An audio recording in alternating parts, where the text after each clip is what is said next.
Sliandra. Yeah. Tag Sliandra. I'm trying to get it down right so when I say it, I don't like stutter over it. Tag Sliandra, Tree Slayers. And Juquette is like an elven version, like an elven term for the F word. So instead of saying the F word, it's Juquette. Juquette? Yes, Juquette. Juquette. And ood is ass. Udaran is asshole. So I found these on like these are apparently like Elvis. I don't know if it's Tolkien Elvis or just Elvish, but and then like you can call humans you Lumberfoot. That's like Outlander, the barbarian. He's an Outlander. Nederhan, which is cowardly dog. Nederhan. So yeah, I have them up on my OneNote. So if I want to like say like throw like a slang in there for something, I can do it. I got this one running out with no shirt on camera. Even the remote for the TV. Yeah. I don't know where it is. Last time I saw it was here. Ask your mom if she took it somewhere. It's not in there. It's not underneath it. I'm wishing I hadn't watched Dylan's because my character almost shows up at the very end of it, so I know where this is going to end somewhat.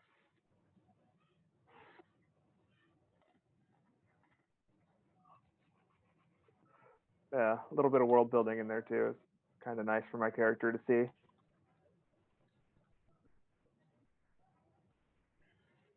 All right, I have my dice. I have my OneNote for my character. Twitter, I reposted your stuff. My character's up on here. I'm trying to think if there's anything else I need up for myself.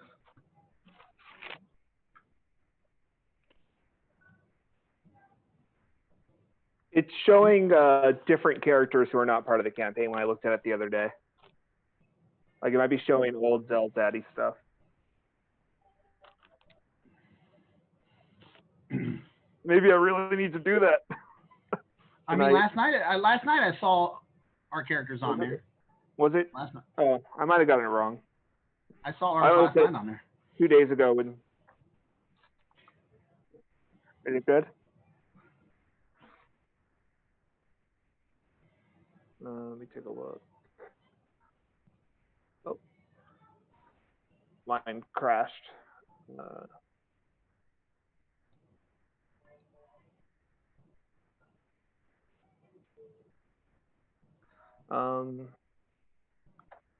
Yeah. Okay.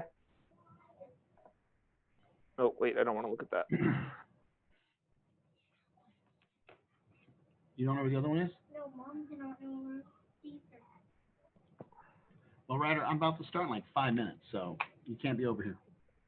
And it's not over here. I'm telling you. If it was, we would have already seen it. It's got to be out there, man, or it's over there somewhere. This is why I don't like you guys walking off with the remote.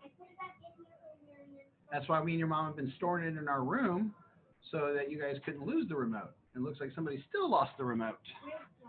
We've been hiding the remote because my niece, because we have a Fire Stick, right? And my nieces have been going on there. And even though we have Disney Plus, they've been buying off of Amazon episodes of like Disney shows. And I'm like, no, stop doing that. Like I was able to cancel it like one time, but I'm like, I don't want to keep calling back and like, they did it again. So we just took the remote from them because they weren't doing it on purpose. They thought they were in Disney Plus. And I'm like, you're not in Disney. You're in Amazon. So stop. So I don't mind my boys having it because they know how to work it, but I just don't want the little ones to get it because they keep just pushing buttons and they don't know where they're going. Let's see here. I got my dice tower, my portable one. There it is. And I got my my D20s for my different sets. I'm ready to go, man.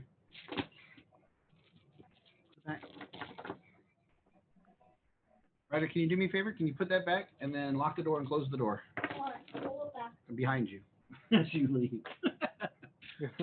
Huh? Put that back that you found, because that way we don't lose those games. Then lock the door and close it behind you as you leave. I have to be very clear about that because then he'll stay in here like, what? I locked the door.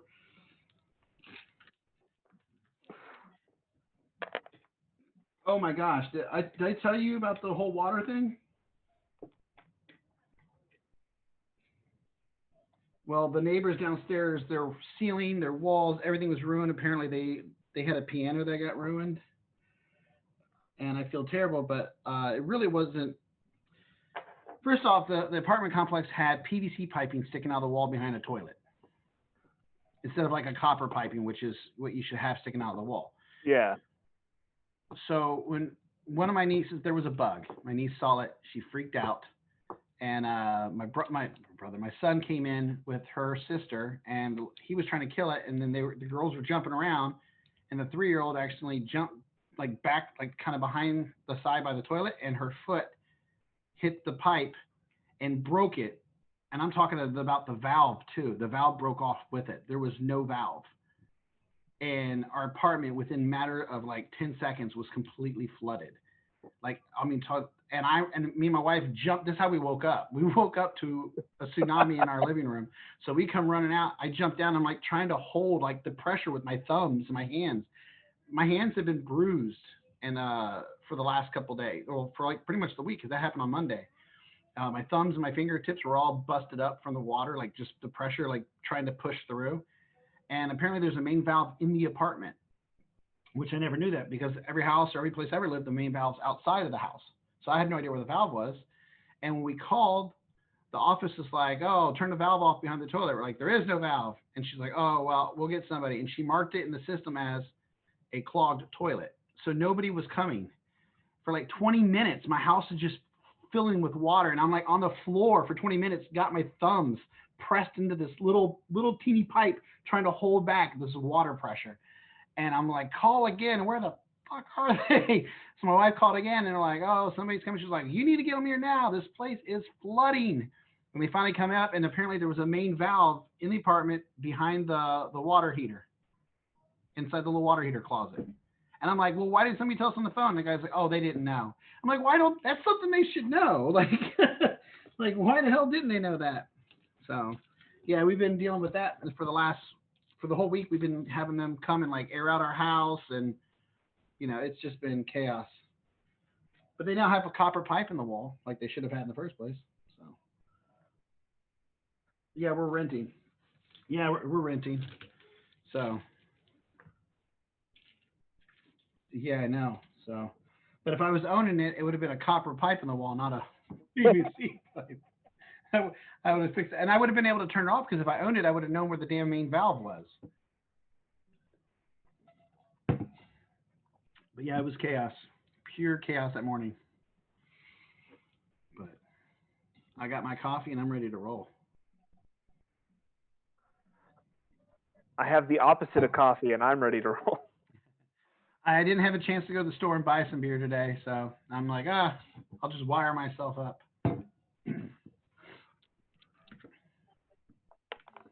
So nervous right now.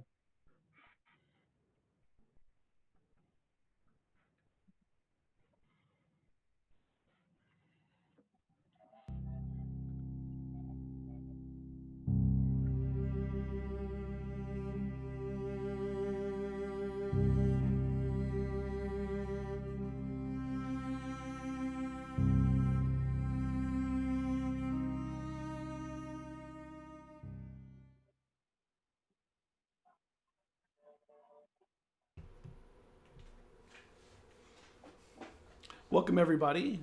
I'm Scott Coventry, and this is ZealZaddy. We're really excited to have you here tonight. We dealt with all the bugs we had last night. They were horrible. The tech glitches were just maddening last night, but solved and fixed. It took a lot of Comcast time and all that, but it's done.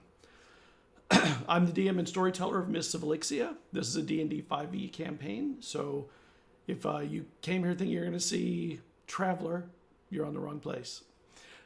This is season 1, episode 0.75. And the reason it's 0.75 is we're doing 3 pre-campaign episodes or sessions.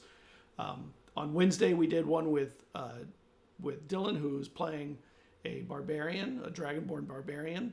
Last night we did one with two characters. It was a duo session, and tonight is a duo session also. Tonight we have Vesryn, and his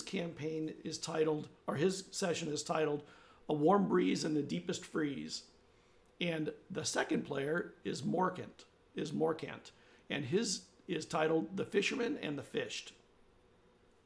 We will start the campaign proper tomorrow night at 8:30, same time. Mysts of Elixia, episode 1. The full episode 1 proper is tomorrow night. And then it'll be every Saturday from then on out.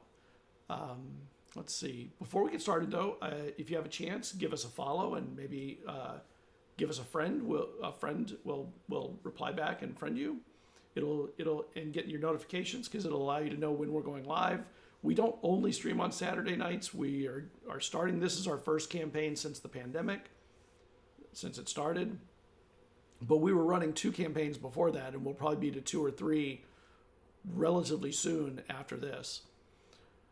So to find us anywhere, it's /ZealZaddy. That would be here on Twitch, YouTube, Patreon, Twitter, Instagram, Facebook. The only place it's not is on Discord. But if you go down in the about section here, you'll see that there's a button to get you to the Discord channel. The Discord has been just very busy lately. There's been a lot of conversation. The players and I've been going in there and talking about things. And some of the chat we keep in the public Discord. We have some of it in a private channel that we discuss setup and things like that. 2 of our players, by the way, are publishers themselves in the DM's Guild. One of them is playing tonight. That's Morgan. He just published Children of Tiamat, and it's a sub-race of Dragonborn, 2-headed, which is freaking awesome. And I can't wait to check it out and play it. He'll probably talk a little bit about it when he comes on in a second. The other one is Arian, who played, Hello Drowning Fish, who played last night. He wrote a piece called The Tome of Arcane Knowledge, Arcane Philosophy, and it just went copper on DM's Guild. We're trying to push it to get to silver and gold. For all the people on here, they're amazing. They do amazing stuff. Follow them both. You can see what side is that of me? That side, my left side. You can see the information for giving a follow to all the players. So at this point, I'm going to bring on the other players and let you guys hear from them, who they're playing tonight and who they are. Give me 1 second. All right, let's start with Morgan. Morgan, you want to say who you are and who you're playing? Hello, everybody. I am Morgan. I am basically the lead DM for Mind Played Mondays. We provide private games. We also provide, it's all paid. So if you are looking for a paid game, we definitely have the DMs for you. We were originally just doing it locally, but since COVID hit, it kind of made us step up our game, and now we do it for anyone, anywhere. We usually use Roll20 or some other means, whatever works best for you. So please give us a check at mindplaymondays.com for information about that. Like he said, I also publish stuff on the DM's Guild. I have the Children of Tiamat, several gunslinger options for you for different subclasses for other than the fighter. And we also have another subclass for rogues that are out called the Wandslinger. So definitely give those a check. You can find me at Twitter, mindplayedmun. And my character is Vesryn. Vesryn is a he's not a high elf. He is a high-born wood elf. He wears well-tailored dark robes. He is almost always dressed for an outing, and he keeps his long black hair loose but well-groomed. He has green eyes, and he is passionate and lively. And those who look closely can swear that the world flow right into his eyes. He takes it all in. No matter how old he's gotten, he enjoys and appreciates life. He is a wizard. So he's a youngin' though. He is, which is why he enjoys and takes it into life. Yes. He hasn't lived that long yet. All right. Brandon, you want to go over yours? Hi, I'm Brandon. I'm playing Morcant von Amstel. He's a half-elf cleric, and a disciple of Ekor, the god of the sea, if I'm not mistaken. And he's a little bit of a hothead, but deep down, it's a very nice guy who just wants to help. Yeah. All right. So we're going to start tonight with Morgan. We're going to start over in Cairo. That's the city that his family lives in. They live in a castle. They're the only actual castle on the entire island of Elixia, as a matter of fact, and it is the political seat of power of the island. All the other towns and cities are unwalled. There's one wall other than that one that separates the woods from the city of Phelan. That's the only other wall. But for the most part, the island is really distant from the rest of the world. So there's very little threat of invasion. And if they were, they'd have to get through what is a pretty potent navy that protects this island. Now, that navy happens to be commanded by Vesryn's family. Not him necessarily, his older brother right now and his father. And Vesryn, it is really warm outside. It's really nice. The grass is cool and green. And you realize it's cool because you're barefooted. You know, there's some really nice areas where when you have the ability to have leisure time, you can go and enjoy some leisure time, some grass and family. And out here, you see there's just a few puffy clouds, and there's a woman sitting on the lawn in the distance, and her back's to you. No one else is here. It's just a beautiful morning. Does she look lovely? She's beautiful. Yes, I will approach. It's very rarely do I see others taking in this area like I do when they have time. So I will approach and introduce myself. As you're walking, you realize that you're in the glen of Kiralk, which is Kiralk is an area with a lake in it, a big lake. And as you get closer, you realize it's your mother, and she's sitting facing away from you, and she's painting or drawing with charcoals that she has brought in especially for her doing her art. There's a box with the lid off, and you can see there's a bunch of paper in there and drawings she's doing, what have you. Realizing it's my mother, I will sit down and just enjoy what she's painting and have casual conversation with her. She's drawing what looks like somebody's face, although it just started, so you're not really sure who you're seeing yet. She Mother, continues what are you sketching. drawing? She doesn't act like you're not there, but she sort of lets you have your own space and time and enjoy your summer. Yeah.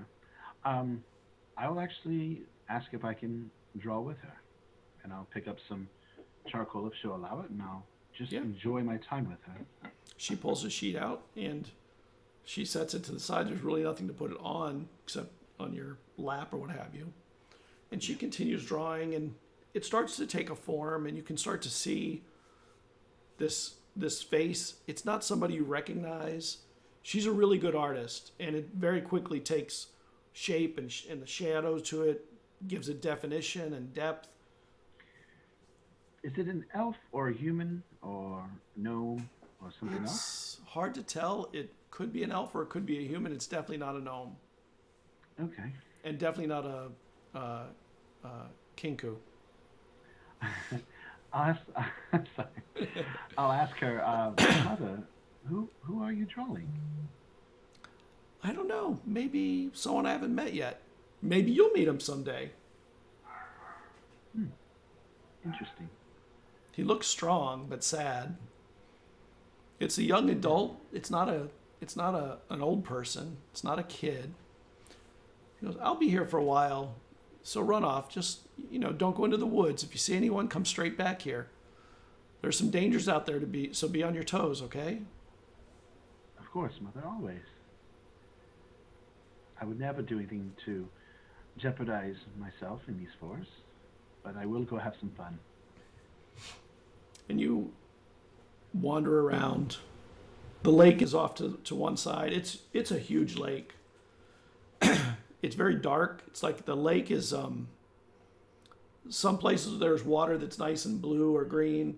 The water here is just a gray, almost to a black once you get a few feet past the edge of it, the coast. So it's a little bit spooky, that lake. But you've been around here many times and it's never been really a problem. Mm-hmm. And even the rocks on the shore are really dark, like a dark stone, maybe a dark granite or something like that. And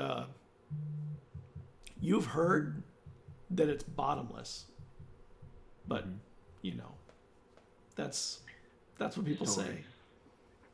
Stories of common folk. Yeah. I'll take some rocks and just kind of sit out there and skip them across the water. We're gonna cut it while you're skipping rocks. We're gonna cut across the island. We're gonna do one of those things where the map lifts up and comes back down over in Phelan. And Morcant, you have a day off, the very rare opportunity to do nothing. Almost. There's a one of the daughters of a quarry comes and says, you need to map Mava before you head out for whatever you're going to do today. Okay. And you know that means you have to go up in the tower, find the moon, and there's a thing in there called an oculus. It seems to be some kind of thing you look at when you find the moon. You look at it and it gives you some numbers you write in a little book. And then you're done. That's all you need to do. And this book has got all these numbers for just decades, or who knows, maybe a century. All right. So I guess I'll head over to can I do it during the day, or do I have to wait for the sun to start to set? Like, No, can I find... the moon is out in the day. You can see it sometimes. Okay. Sometimes it's out in the day. I guess I'll go take a look for the moon so I can have the rest of my day. Okay. Yeah, she's been a disruptive moon lately, and the fishermen are in just terrible moods because of it. You know that when the chaotic moon is out, that the seas are really unpredictable and dangerous. The waves get just crazy. And they've been really choppy. They've been a lot of counter currents. So, you know, they're hoping for some good news, but, you know, you don't deliver news, you deliver whatever this is. So you head up to the tower. Yeah. Get it done. You get in there, and the Oculus is this huge device. It's about 10 feet wide, and it's a huge circle. And it's made of some kind of glass or gem material, gemstone, what have you. And it has a little device on it, and it's sort of like a magnifying glass that when you look through, it makes things bigger in the sky. And you find wherever the thing is, and then you mark whatever numbers it says on the glass. The glass has little etchings of numbers. Tiny, tiny, tiny ones. And I'm assuming I've done this before? Yes. Okay, so... It's a pretty normal task. I guess I go about my daily thing, and I start looking to see if I can find the moon in the sky. And you look around, and you eventually find the moon. I mean, you can kind of find it with your open eye, with your eyes just looking out, and then you kind of line it up with the device. It's pretty unusual when the moon is in the position where the device has the posts holding it. So, you know, you don't usually have to deal with that. You peek through and you see the numbers. And this huge book is there. It's, you know, like this tome, and you have to, and all it is lists of numbers and dates. So you have to find the last entry. Why didn't they leave it open? And you find it. And you put the numbers in. And your day here is done. All right. I guess I'll go do some fishing or something. Okay. Leave the tower, head back to the Soul. All right. And as you're heading down, you pass the window that looks out over Lake Roswin. That's where you like to fish. It's the fish are. I mean, there's the ocean and there's Lake Roswin. Lake Roswin has really good fishing in it generally. The ocean here is pretty rough, and there's not a beach, but not a beachhead. It's the port, so it's mostly docks and stuff. The water looks really enticing from up here, so I guess you get what you're going to get, and you head down. All right. Start heading to Lake Roslyn. And you start heading down, and you bump into Eponia, and that is the head of the Soul. The Soul, by the way, for those listening, is the congregation of this religion. It's S-O-A-L, not S-A-U-L. Sort of like a soul of fish. And he looks down and he shakes his head. How are you doing today, Eponia? And he goes, I'm doing well, but this book I'm carrying is over 40 years old. Treat it better, Morcant. There's a letter on your bed, by the way. Enjoy the fishing. And he walks off. All right, I will. I guess I'll kind of walk off in the other direction. Sometimes he's in a bad mood. This would be one of those days. You just let him be. I don't need to poke the bear. It's my time to fish. Yeah. And in the Soul, when you're coming down, you can see that there are families starting to fill the Soul. Like the Soul, the religious grounds are used for housing people and feeding people that need, a place to stay or food. So it can get very busy this time of year with the Festival of Mist coming up. So you know that it's not long. This is going to be your last day off before just all hell breaks loose and there's just crazy amounts of people. So the last thing you want to do is spend your time in there right now. Then I will make a beeline for the door, if that's kind of the thing. Just like avoid eye contact and Right. get going, because I probably just got done doing a lot of helping boats, and now I'm going to have to help a lot of families in a second. All right. And when you get out of the building, you can see that there's a bunch of families outside, talking to people about getting inside and finding a place to sleep and a place to get some food and what have you. Most of them are poor. They've probably spent a pretty good amount of the money that they have from a whole year just to get there. But, it's a happy time generally, the festival. So you get your fishing gear. You actually have a fishing pole, which, there aren't many people in the world that actually are anglers. But on this island, there are some anglers, and you're one of them. You head to the lake, I guess. All right. Back in Cairo, the old temple, or the old building, you explore for a while. And while you're out there, you start heading back to your mom, and you see a small, like a setting of stones, like a few stones that from the direction you came, you wouldn't have been able to see, but coming back, you can see they're kind of in the edge of this hill, there's some stones set in it and an area inside it that's a little bit open, although maybe collapsed. I will explore that area. I'll look over there and see if there's anything of interest to find. Well, there's definitely a lot of high grasses and vines and things like that.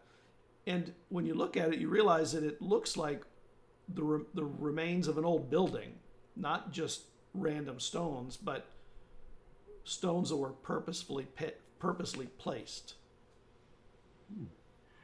Do I see any types of symbols, words, or glyphs, or anything that might let me know who had put this here? Make me a perception check. Let's see here. All right, perception. 13. Maybe there's something in one of the stones near where the stones drop off, but there's no. It's so worn, it's hard to tell exactly what it is. I will. Do I still have that paper that my mother gave me? Yeah. In the I'll take that and I'll use the charcoal and try to get a rubbing of the symbol to see if I can maybe figure out what that is later, or even if I can get a better view of it now. When you do it, it looks sort of like, you know what an infinity symbol looks like, right? Yeah. It looks like an infinity symbol, except it has a third end. So instead of 2 loops, it has 3. Mm-hmm. And the one on the end goes out to a point. So it's like an infinity symbol with 3, but they come back to a point on the on one side. Interesting. Not something you've seen before. I'll take it to Mother. She's wise and she knows. She's a mage. Maybe she knows what the symbol means. When you finish the rubbing and you stand up,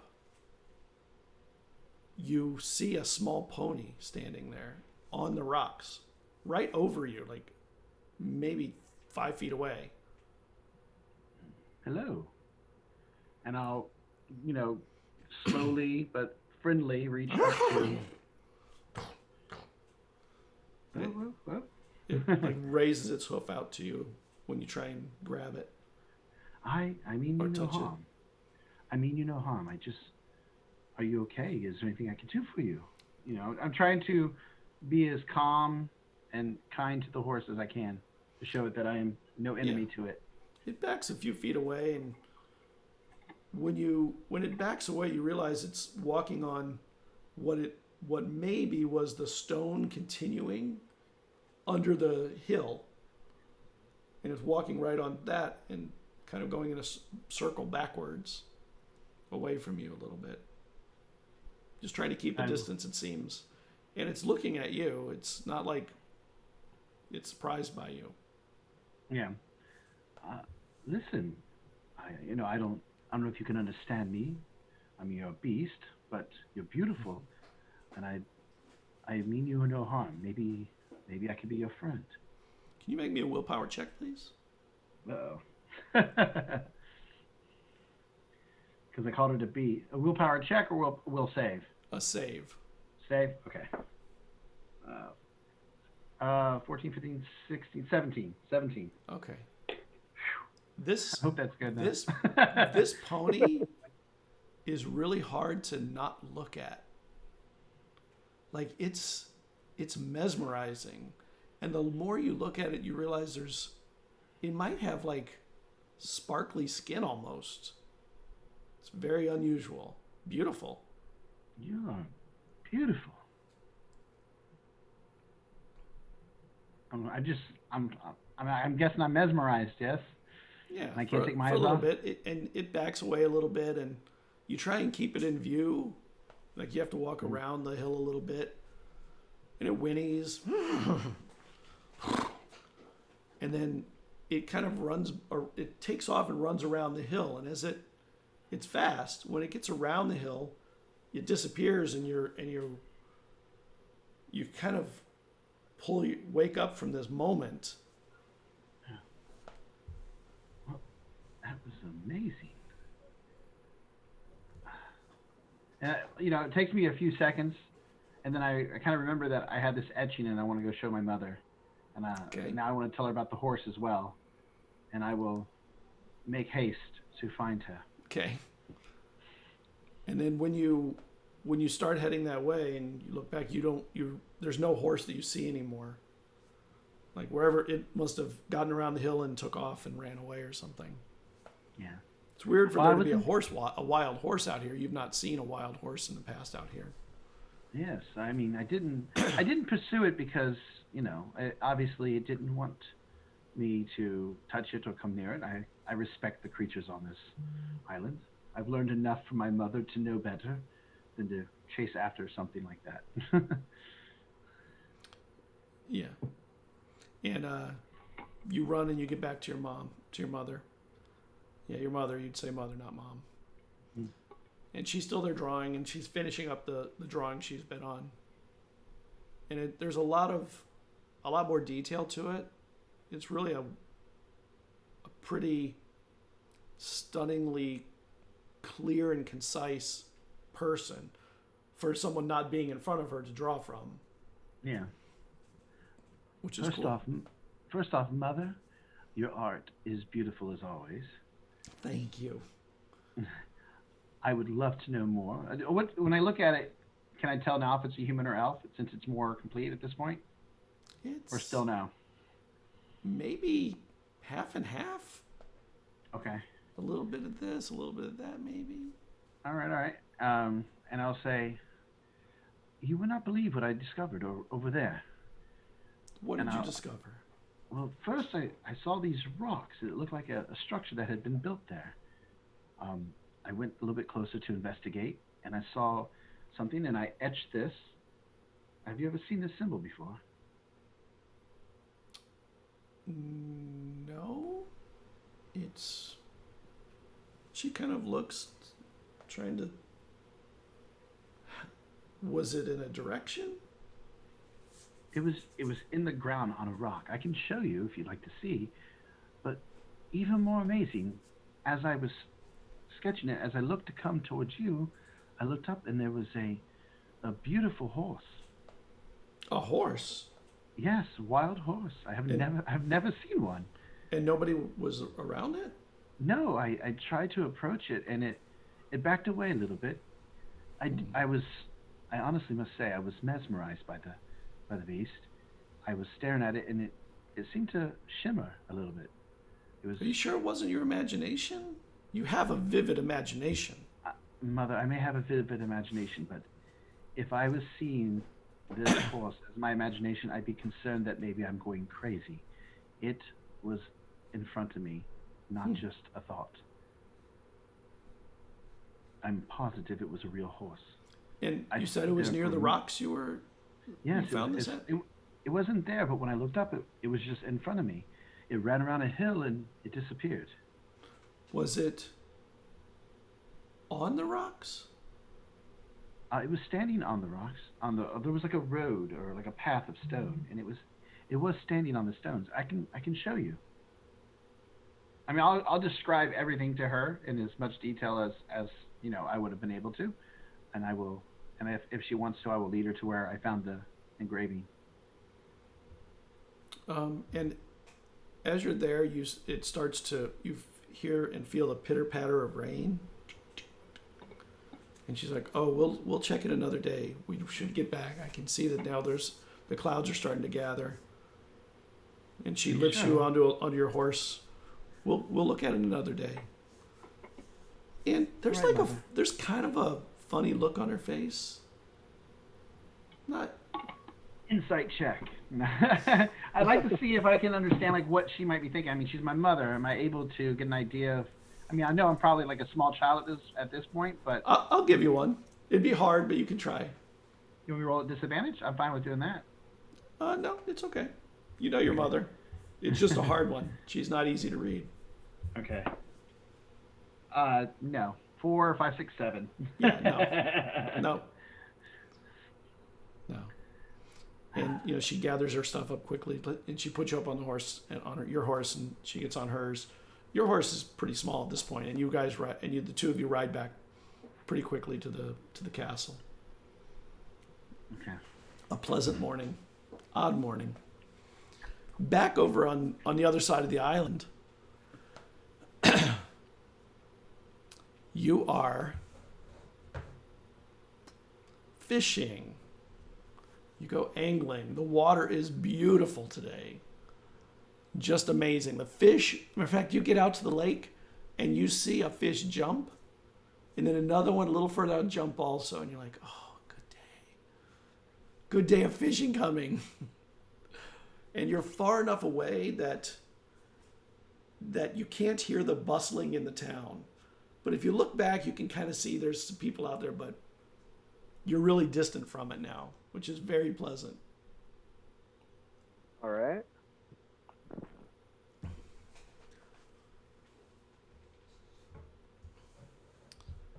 you get as you're sitting there, you fish, and you catch a couple fish, a couple crappies, which are like you know what a bluegill is, or even a crappie? It's a real fish. So. Yeah. Okay, like that, but decent size, which is nice. You don't have to. You're like, there's lunch. A lot of times you come out, you can cook your lunch out here and stuff, and that's nice.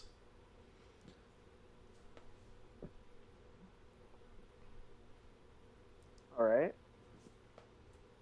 You gonna continue fishing or do something else while you're out here? It's just a pleasantry. I mean, I'll just kind of cast out and look around and see anything about on the lake here. Make me a perception check.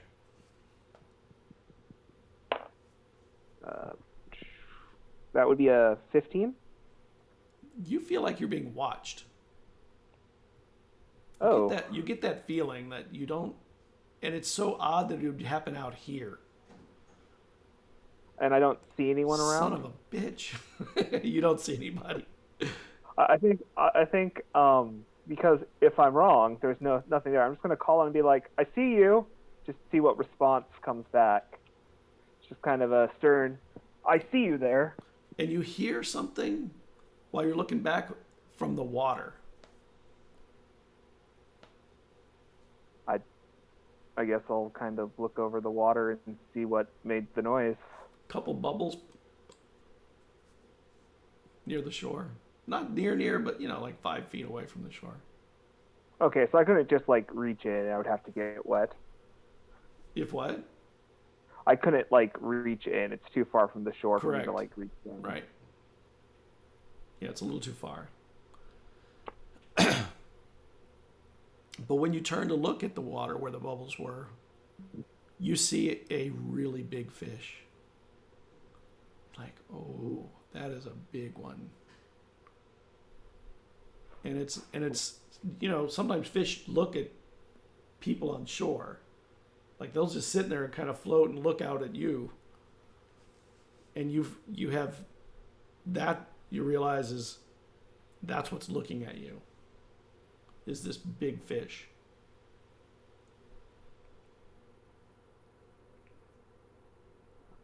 So, aren't you a beaut? In fact, at its angle, because the water's fairly murky on the edge here, you can see it's mostly its head, but not the full body. It kind of disappears because it seems to be tilted at an angle where its body is going down into the water more, and its head is near the surface. But its head is maybe 2/3 the size of your chest, wide. I feel like my pole would snap if I tried to catch it. Like, how much do I trust my pole to the size of this fish? You don't, but God, what a story if you caught it. It's one of those you don't trust the pole to hold it. It becomes a question of could you figure a way of angling it in a way that you could get it to the shore enough to pull it up or something. Okay, so I'm gonna try and pull in my line as slowly as possible, and I'll put whatever bait I'm using onto the hook, and I'll cast it like 2 feet from the shore, between the shore and the fish, and see if I can get it to angle to more shallow water. Okay. And you get it out, and you can see. I mean, the fish. I don't know if you've ever gone fishing, but fish when they are there, their mouths open and close a lot, like 'cause they're pulling water through their gills. And it's doing that a lot. And it has teeth. It's not like a untoothed fish. Like a catfish doesn't really have teeth, but some other fish do. And this has little teeth, a lot of little teeth, and when you cast, it turns a little bit, and you can see that the body of it is probably as long as your body. And it starts heading towards where you dropped your line. Okay.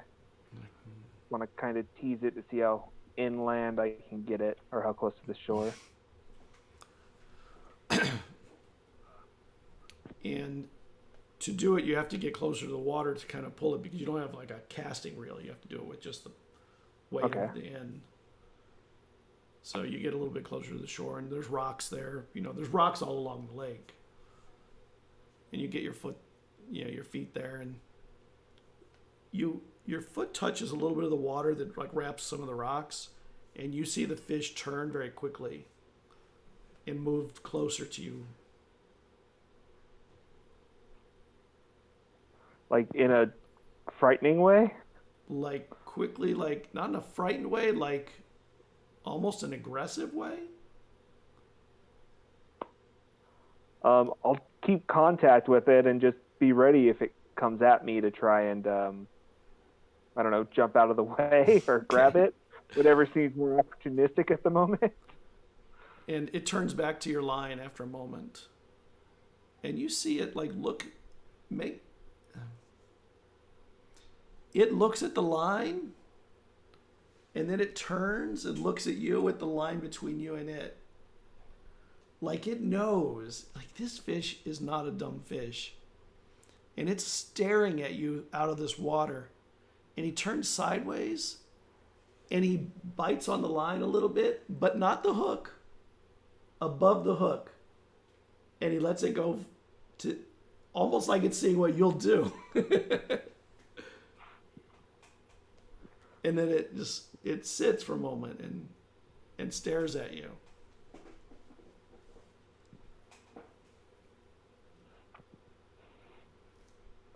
And just look at, well, you're a clever fish, aren't you? How far is it from me? If it's between me and where I cast, like how many feet is it from me? 15 feet maybe. Okay, so it's a pretty good distance. Yeah. I guess I'll pull back in and I'll just try and tap the bait along the water as if it's splashing, the way my foot splashed, to see if it can lure it. It turns pretty quickly, and it comes very aggressively towards you for a moment. And then it stops, and you hear someone, what is that? Where am I hearing this from? Like from behind you?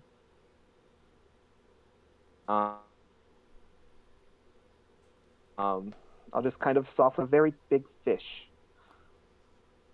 It's really big. It's scary. It's a little girl. I'll kind of turn and be like, are you supposed to be out here by yourself, little girl? Make me a perception check. 10. You hear movement in the water. And she starts coming closer to you. That fish is really big. It's getting closer. She's behind me though. She's further from the fish than I am, right? Yeah. I mean, she's behind you. It looks like she's coming at an angle where she'll come to the edge of the water like you're at the edge of the water. Be careful. It seems to be a bit aggressive, and it has some teeth on it. I'm not going in that water. Good call. And make me a dex check. Oh, lovely. Check? Yep. That's a 15. There's a big splash in the water very quickly, and the fish comes really hard to the edge of the water. And when it does, two arms reach out of the water from the fish and try and grab the girl, and you're able to pull it back just in time. And the fish, its arm swats at you, and it tries to grab you. And it gets you with one hand. What's your strength? My strength is 14. Okay, can you make me a strength check to not be pulled into the water? It is trying to pull you into the water. That would be a 4. Okay. You feel yourself dragged 3 feet into the water, and you realize there's rocks all around you, but you're being dragged between two rocks. And this fish thing is trying to drag you down and in. All right. Can you make me a dex check, see if you can grab the rocks? The girl starts screaming, of course. That would be a natural 1. Oh my. Of course. Dying the backstory. Yeah. What a day of fishing. Morcant was eaten by a fish. Oh, awesome. So the girl leaps up and she puts her feet on 2 of the rocks and grabs your arm and starts pulling you back. And she's not pulling you back, but she's holding you from going in. You got saved by a little girl. I love it. I guess.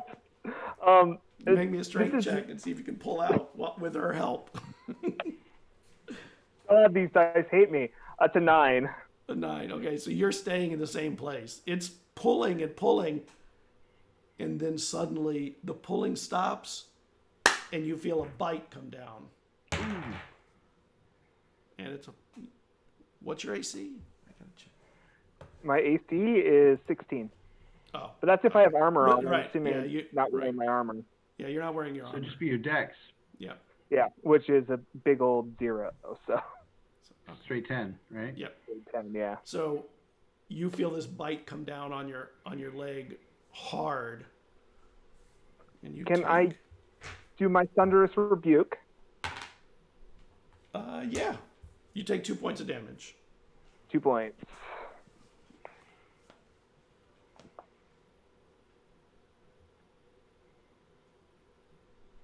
So the creature has to make a dex saving throw or take 2d8. Oh yeah. It misses. All right. Do your damage. It has 2 points and you mess it up. I love it. Yeah.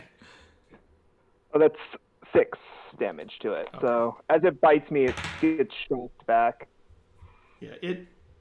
When it takes the hit, it lets go and pulls back for a moment, and you can tell it's deciding whether it wants to continue.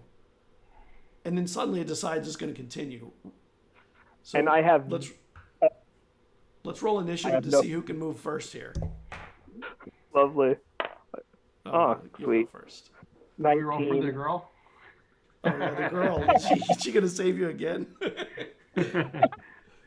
So what did you get? 19. 19. Okay. Yeah, you're definitely going first. And the girl goes second. The fish goes third. The fish hesitated too much. And I have enough movement to get out of the water, I'm You do, assuming? totally. You can scramble out of the water. And the girl backs away too, like, what? Oh my God, what was that? And you just hear this rippling over the water, and when you look back, the fish is gone. Did it ruin my pants, or are they still yeah. like wearable? Oh, your leg's bleeding through your pant, and yeah, and you can see the bite marks in your leg. That is not a fish you've ever seen. No, most fish don't have hands. No, they don't. Just look at the little girl and like, I think What I was owe that? you my life. What was that thing? And she's scared. I haven't the slightest, but I would not recommend swimming here. She's scrambling up the bank of the lake to get away from that there. Like, you can see there's like real terror in her eyes. Like, that was a moment that she will remember. That was quite frightening. Apani asked me to check on you. Oh. Does he want me to return to the soul? He said the snows are going to be coming soon, and that's all he said. He didn't say you had to come back. And she turns and just runs back. She doesn't stay and wait. He said that, but I realize that means I need to come back, right? You know that you've been out here for most of the day, and you've been doing this stuff, so it's probably getting where he needs your help with stuff. So I guess... You knew this was going to happen. It's not like you had till midnight. You had time. I got to do some fishing, get a hug from a fish. Yeah. Saved by a little girl. Saved by. But no one was there to see it but me and the little girl. Who are they going to believe? She's You know what totally the story telling is? it. You know what the story is? No, she's lying. I saved her. Yeah, I only got mad because I pushed her out of the way. Well, true. You saved each other. You're now bound. So I guess I will catch up to the little girl and walk back with her to the soul. Okay. you head back. We're going to skip over to Kyrol now. And Vesryn, you wake up to the most wonderful smell of something baked. Delicious. I've smelled this before. Yeah. You have a baker in the castle, and when she's baking, she baked for the family, but it always smells really good. And you feel, when you lift up from the bed, you feel a really cold chill and the window is slightly ajar, and there's a bank of snow on the sill. Why is the window open? I don't remember leaving it open. They sometimes get opened from the winds. Strong winds can do it. I'll take a quick look around to make sure there's nothing, in the room that I'm missing since I just woke up. And then I will stand up and quickly close the window while wearing my blanket because it is cold. Yeah. There's nothing in the room that you can see. Although it's dark, there's only the light coming in from outside at the moment. Yeah. Okay, I will secure the window the best I can. I think we should let the person who repairs things know that my window needs fixed. I can't have this. This is how nobles get sick. Yeah. That was very snobby sounding. Well, right now he is a little. I'm assuming this is still in the past. So, yes, of course, a little snobby. He's been bred this way. Yeah. and you get, when you get to the window to close it, it creaks, and you see lines of geese in the sky flying south. And the only birds you really see staying here are the crows and the ravens and things like that. The winter birds that stay in the cold regions. But all the other birds, they're making their last exit now, the ones that are still left. Actually, before I close it, I will take a nice breath. Because even though it is cold and it's not something I thoroughly enjoy, I do love the smell of a cold day. Yeah, especially when it's wafting up the baked food from below. Yes. Because that's where it's coming from, is from outside, not in the halls. So I just take in that moment. I look out over, I'm not sure if I can see the town from my window, but whatever I can see, I just kind of look out and take in what's happening. Okay. This morning. And just take a look, and if nothing really catches my eye, I close the windows and go back. Okay. What are you doing then? I'm going to get dressed and head down and see what woke me up that smelled so great. Okay, so you get dressed, you start heading down, and when you get down to the dining hall, the whole family's in there except Ratha. And it's odd because the family never eats together. It's, you're not close like that. There's individual closenesses between some people, but not everyone. Mm-hmm. And Eldrin yells out, "Millicent, a plate for my brother!" And Millicent's the family chef and the baker and the one doing all the cooking. And which brother? Which one of my brothers was this? Eldrin, eldest, yes. Thank you, brother. I appreciate it. How was your night? Cold. Winter's arrived, and I was not ready for it. And Millicent comes shuffling in, and she's got a plate with a bread pudding with fruit in it, and it just smells amazing. And you know that's Ratha's favorite, not your favorite. You love it. Ratha, this is her thing. Yes. Sit. Oh, I quickly take a seat, and I thank her. Thank you very much for this. As always, it is amazing. You are talented. Island is sitting next to Eldrin, by the way. He's got a little bit of a smirk on his face, but he always has a smirk on his face. It's not like that's new. Good morning, Island.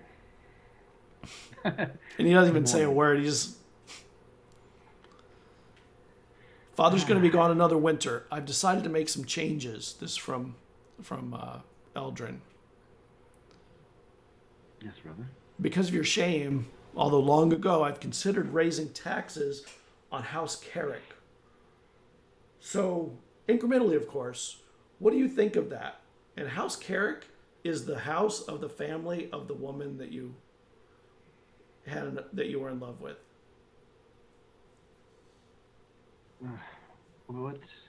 Why are we raising the taxes? Can you make me an insight check before Yes. you may want to before you talk?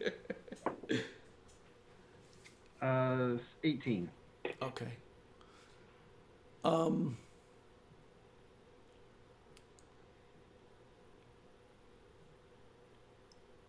When your brother speaks this plainly, it rarely has a good motive for you.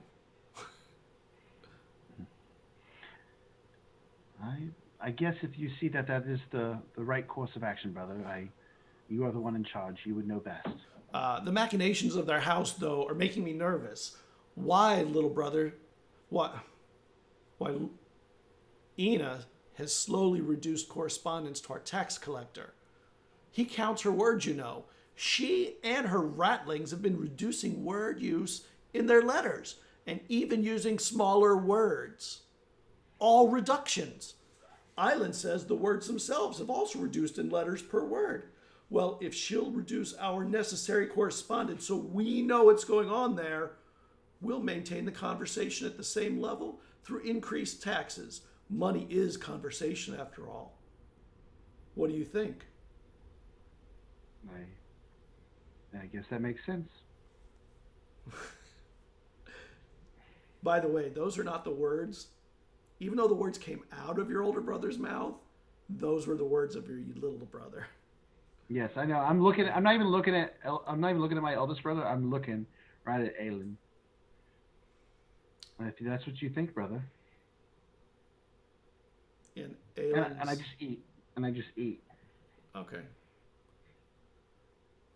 And then Millicent comes in. Would you like to bring a pudding to your sister?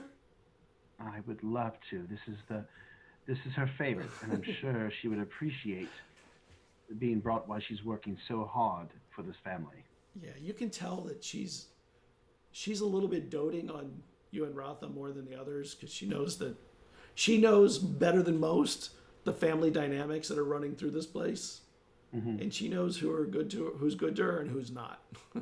Yes, and I will when she does. I do take her hand and I say thank you. I mouth it to her. Thank you. Yeah, your sister asked you to bring it to her when you awaken, so it's ready. Thank you. All right. And I will, brother, if there's nothing else at this moment, I would like to bring Ratha her meal. If that's okay with you, brother, may I be excused? And I turn to Aelin and I say, I hope you have a pleasant day, brother. He just looks at you. And I just turn and take the food and leave. If my twin's there, I will smile at her as well and say kind words. Thank you. She stays out of all the trouble. Yes, she's smart. I wouldn't say she's smart. I'd say she's a little bit simple, and she doesn't realize the gravity of all these conversations.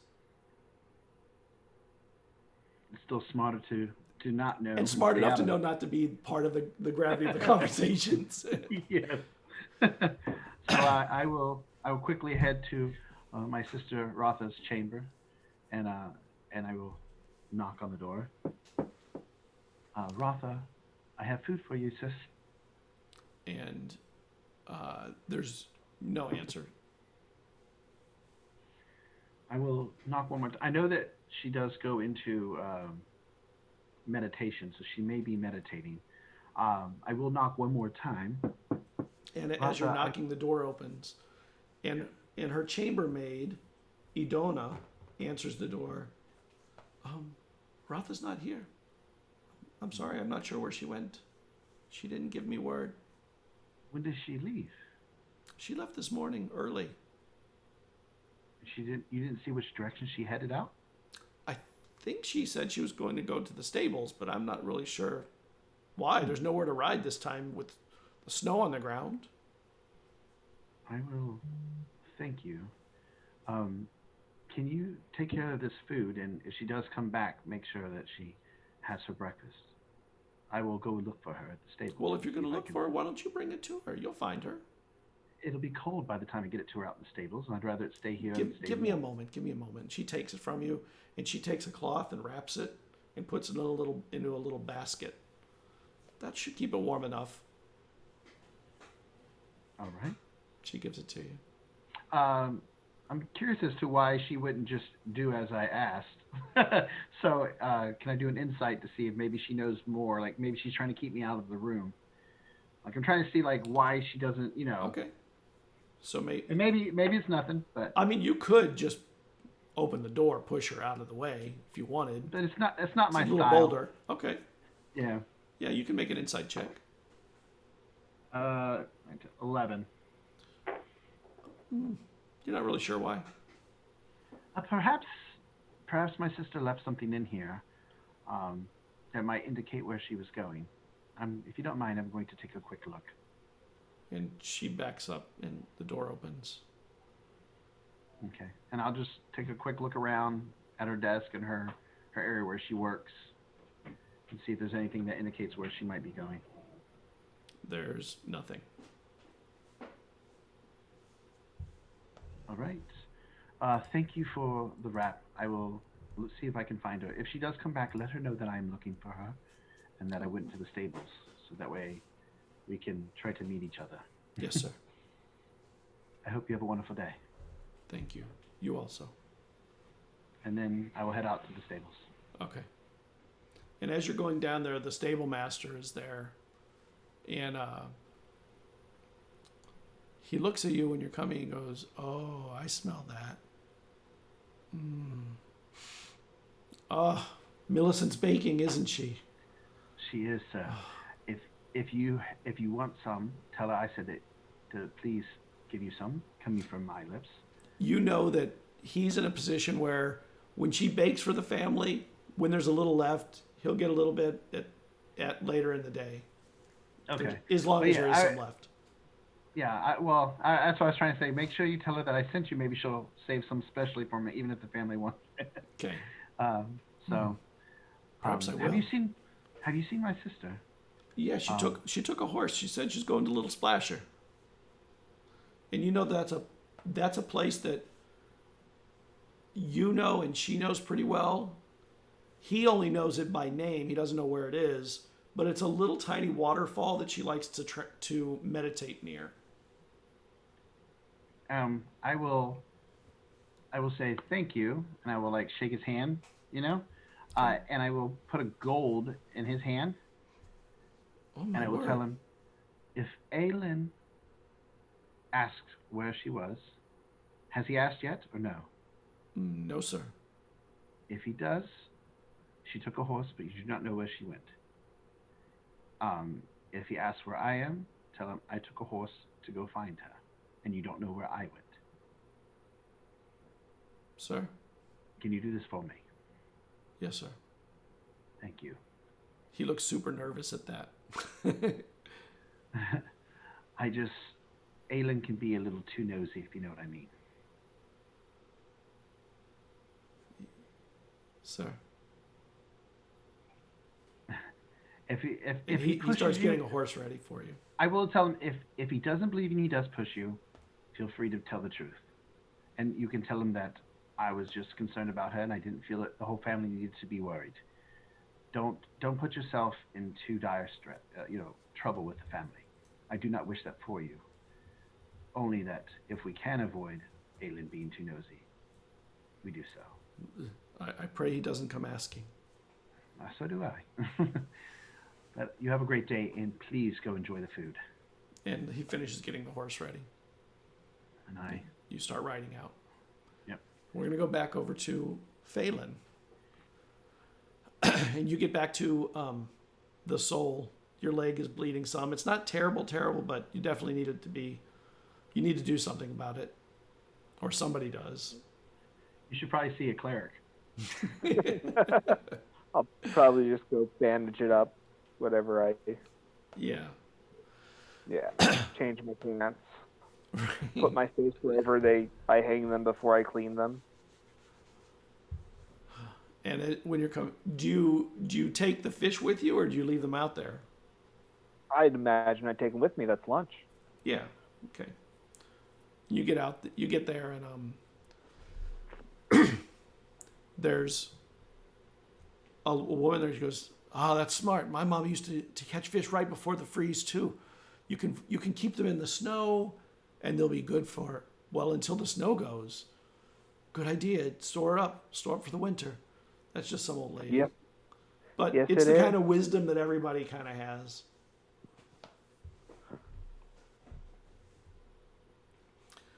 And you get to your room. All right. I look, survey the damage done to my legs, and I see if I have any cloth or anything to tie it up, let it bandage. Yeah, you have some burlap that you can tie it down with, and some rope, string. Clean it up with whatever I got, and I tie it there in a nice little bandage to hold on. Yeah, it was a pretty nasty bite. It was a nasty bite, but it, not going to kill you. Yeah, at least it was the fresh water and not the salt water. Yeah. And when you get in your room and you sit there, you realize that on the pillow of your bed, there's a letter. A pony's letter. What? A pony's letter? It's a letter that is it has an envelope with a wax seal. Hold on. It looks like, see if I can show it like that. And right. there's a file that I gave you on Discord if you want to. Yeah, I'm opening it up now. That's cool. And there's a wax seal that is of the Earl's house. Which is a little unicorn and a clover thing? In a quatrefoil. Yes. Quatrefoil. Oh, that's fun. Yes. Do you want me to read it to you, or do you want to read it? It might take me a minute to decide. No, go ahead. It takes me a second. Sorry. It says, "Dear Morcant Van Amstel, I'm sending word of a matter that has interested me for some time. I've heard of the marvelous work you and the rest of the officials put into the measurement of Mava and Torve, even in the midst of the Mists festivities. Do you maintain such precise records on perhaps those who've ascended during previous festivals? Your discretion is requested. You may use the enclosed seal kit to correspond with only me. Keep it hidden away. The scout Leopis will check on you from time to time to see if you have any letters and to deliver any letters from me. My brother may contact you to assist with understanding your measuring process and systems.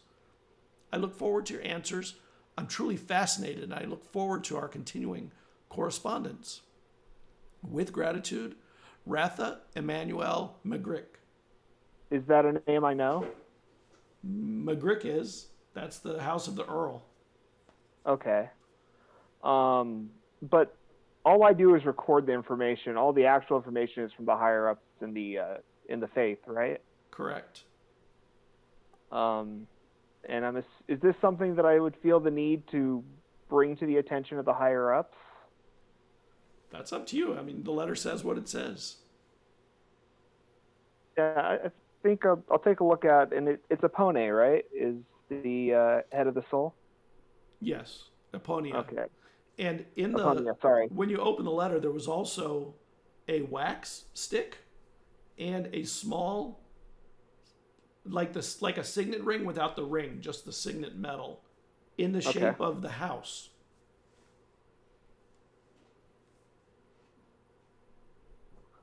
All right, so I'll look for Eponia and see if I can find him out in the soul there. Make me an intelligence check. Something I'm incredibly average at. That would be a 9. Yeah. Okay. So go on. So what are you doing now? I'm looking for Aponia.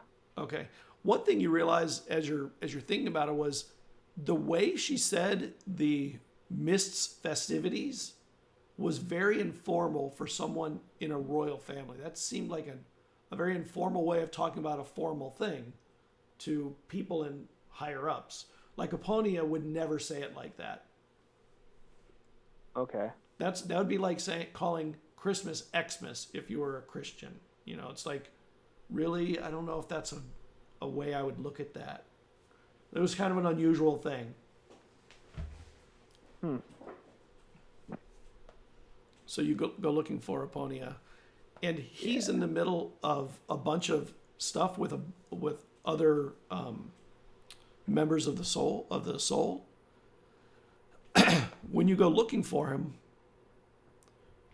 you realize that in part of the soul, it's all of the rest of the acolytes and the rest of the order. It looks like they're gathering. Oh. So I guess I'll kind of tuck myself in with the other acolytes and... You're back. How was your fishing? And that's Aponia kind of seeing that you've arrived. I caught a couple of fish, and then I ran into quite a large one that had arms, so I decided my fishing time was over. Your imagination got away with you. Fish don't have arms. Are you sure you didn't hit a stick or something in the water? Maybe one that was sharp? I'm pretty sure it had arms. It grabbed me. But yeah. Well, that's worrying. Yeah, I would definitely tell people to avoid that lake, at least not go by themselves until we figure out what happened. Huh. We'll have to maybe put a sign up there to tell people to stay away, especially during the festivities. Oh my God, the festivities. And yeah. he starts talking to somebody. We need to put some signs up there, maybe even put a guard out there if that's true, we need to keep people away from the lake if there's a danger there. And I'll still kind of come up to him and be like, how's Magrik ever asked you questions about how we record the moons? Has who? House, sorry. Magrik. Oh, Magrik. Yeah, have they ever asked you questions about how we record the moon? No, not that I recall.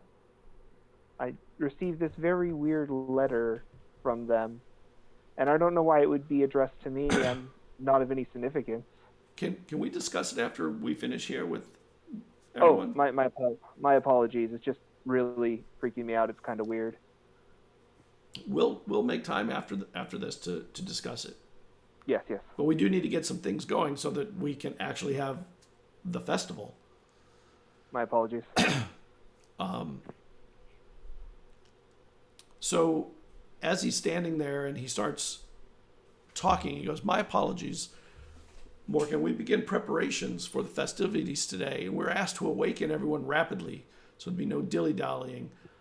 And you have, of course, had the time off, but the rest of them are just now waking up, and everyone there seems sort of half awake because they had time to sleep before, because now they're going to work through the night on festivity setup." And he goes,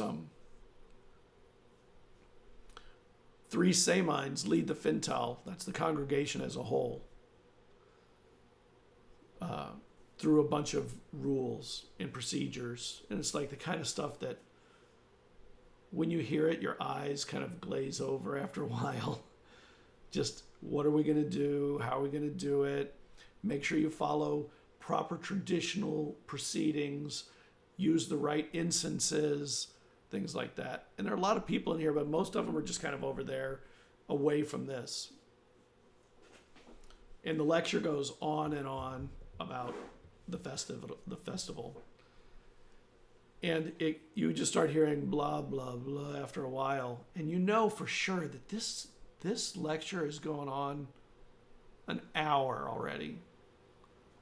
And he doesn't slow down or seem to take a breath. It's astounding. And then you hear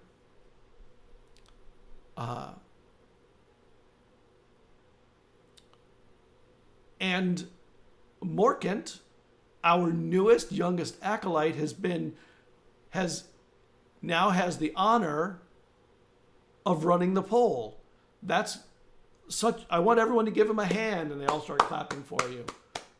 And you wake up from your glazed over slumber like, what?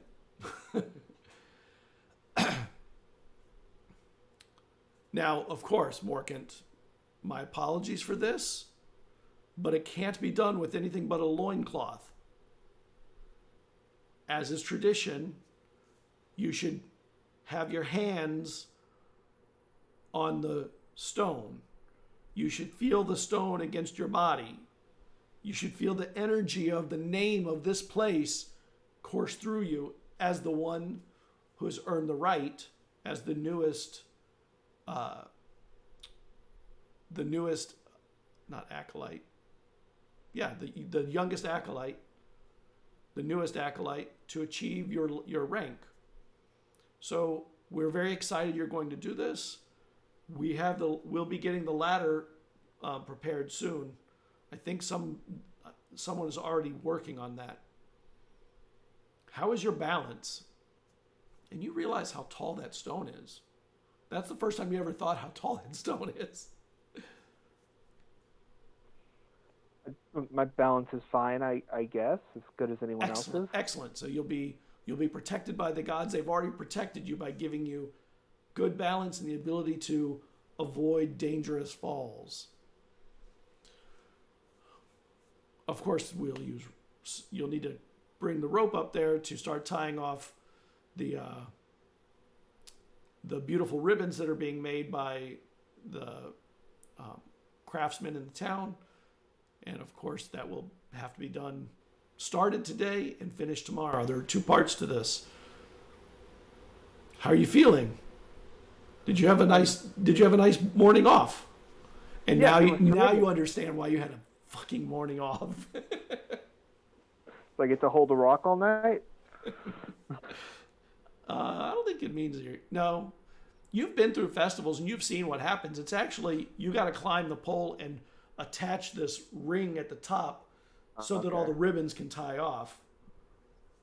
But the ladder gets narrower as you go up, and it is a scary thing. The ladder never looks very stable.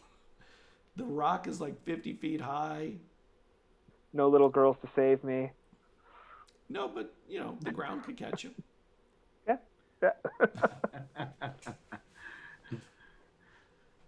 You're kind of offended by the fact that you can't wear clothes except a loin. But, it's tradition. Tradition. Hopefully nobody's looking up, right? Too cold. Oh, people will be looking up. Too cold. You don't want nobody looking up. It's the weather, I swear. Of course. It's definitely going to be the weather. So was I expecting to have this honor? Because I've seen this for the last 15 years. You've seen somebody do it, but you... Yeah. Was I expecting it to be me because being the youngest? You might have, except that after 2 hours of this thing every year, you probably just don't even hear it. Okay. Phase it out at this point. Until you heard your name on it, and then it what? It woke you from your slumber, your 2 hours of glazed over, your mind wandering. I have to wear a loincloth. So whenever you're ready, we can get the first ring set. Yeah, I guess we could. I mean, it's better to take care of it sooner, right? Well, yes. There's a lot to do. I guess there's no reason to wait then. Let's go get it taken care of. And you realize people for a few moments have been patting you on the back. Congratulations. You're going to do great.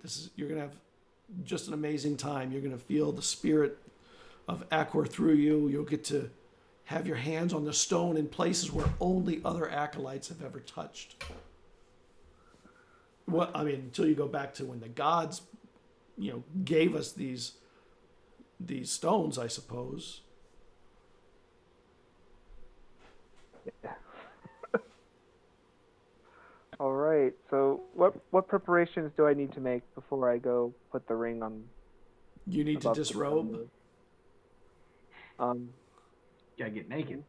All right. I guess I'll go do that then. Do I have a loincloth, or do I need to get one? When you get to your room, there is a loincloth sitting on the bed. I was just in there. It wasn't there before. Son of a bitch. Well, I guess I'll go. How cold is it? Like, rough estimate. It is so cold out there today. It's starting to snow now. It is freezing cold. It's starting to ice. The edge of the lake is just starting to get a little ice, just the edge. So it's going to be getting colder and colder. But I mean, it could be worse. It could be in a week. Yeah.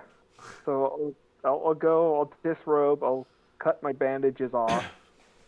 I'll say a little prayer to Aquar to protect me through this, and then I'll start heading to wherever it is I need to be. All right. So you head down to the Soul, and all the rest of the acolytes, they kind of wrap around you, and they work their way out, gathering with you. And out there's all kinds of town folk, just tons of them, and they're all around the pole waiting for you.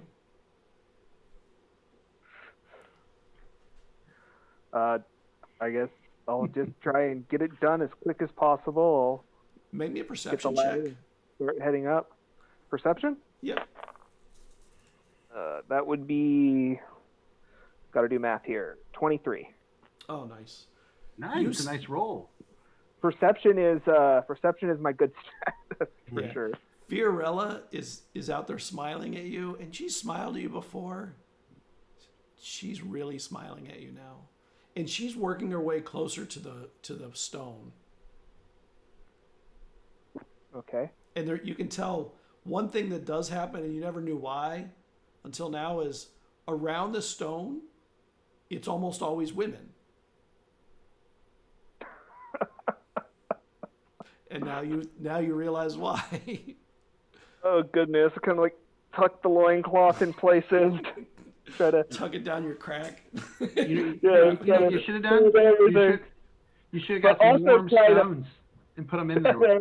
There we go. Little late for that. I'll just try and look as natural as possible and super uncomfortable, and like completely not pulling it off. Yeah, you're not pulling it off. Not one bit. No. And you get over to there, and you see the ladder start being raised up.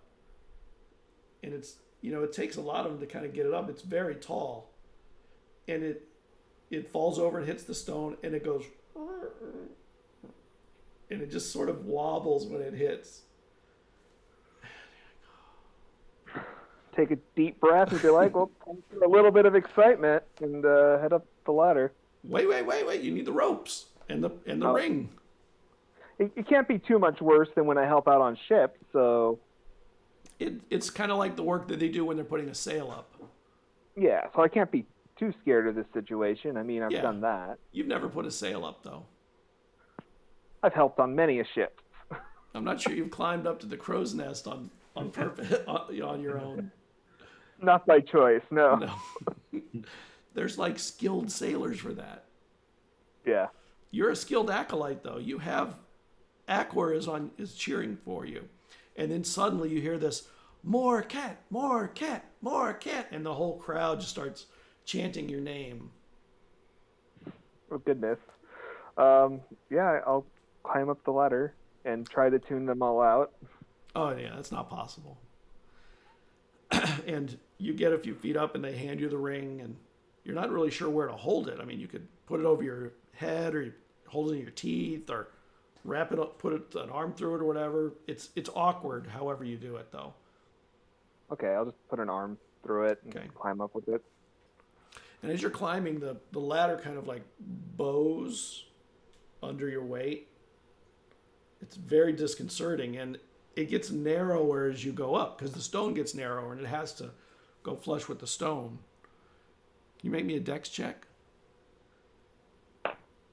4. Okay. So you get about 15 feet, and you feel the thing wobble, and it like turns and rotates, and you come crashing down, and they back away. And you take a point of damage, and you land hard on your back, and they start lifting the ladder up, and they start helping you up. The ladies start helping you up. Your loincloth had flopped back, and not you're flopping it back, of course, but okay. It was uncomfortable. Yeah, okay. Dust myself off and start heading back up the ladder again. You realize that this is the only hazing you've ever seen done here. Like, this is hazing. So they get it back, and you start heading back up. Can you make me another dex check? Come on, dice. Come on. 18. Yeah. Better. You finally get up there, and when you're up there, you realize how high this is. This is insane. And the post, as it gets thinner, it is rounded at the top, so the ladder doesn't sit even, which like flush, which is why it's so unstable. Can you make me a perception check? 24. The ladder starts to wobble a little bit, and you're at a high enough point where you can kind of grab the stone to stabilize it. And when you do, you feel like there's almost like handholds on the stone. And while you're there, you realize those aren't handholds. That's like something worn out over time, from time. It's a form of some kind, and you've never seen it on it. I mean, but the stone, it's so high, it just doesn't make any sense,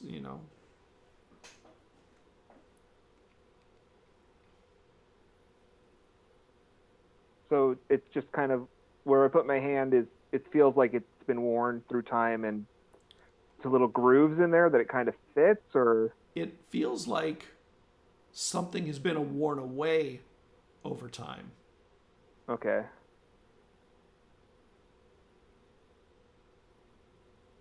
And there's more than one. They go higher and they go lower. Just kind of like feel around and assess to see if I can kind of determine if there was like a shape to them. There is some kind of a shape. It doesn't seem like a letter that you recognize or anything like that, but it means something. But it is, whatever it is purpose made. It's not a natural form. Interesting.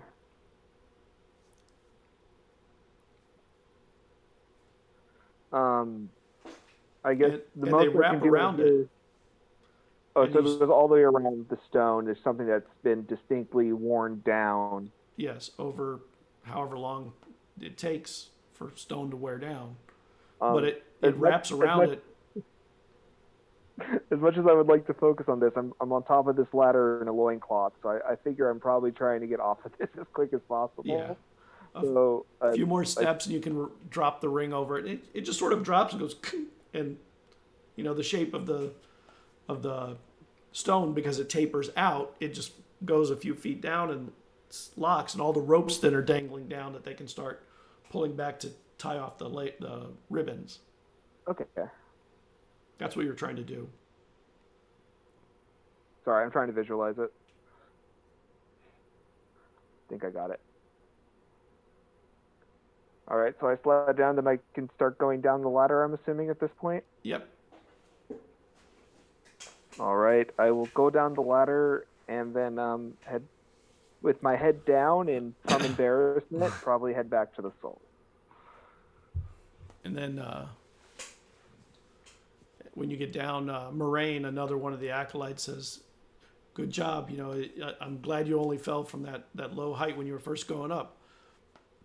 I was worried about you when the second time. I see you took a little time up there. Were you okay?" Yeah, have you done this before? No, when I did it, I was not the youngest new acolyte, so I didn't get the honor. All right. Yeah, it was fine. It's just like, it feels like there's some worn out, like some kind of worn out thing towards the top of the stone. I was kind of curious about it. Do you have any idea what that is? I don't know.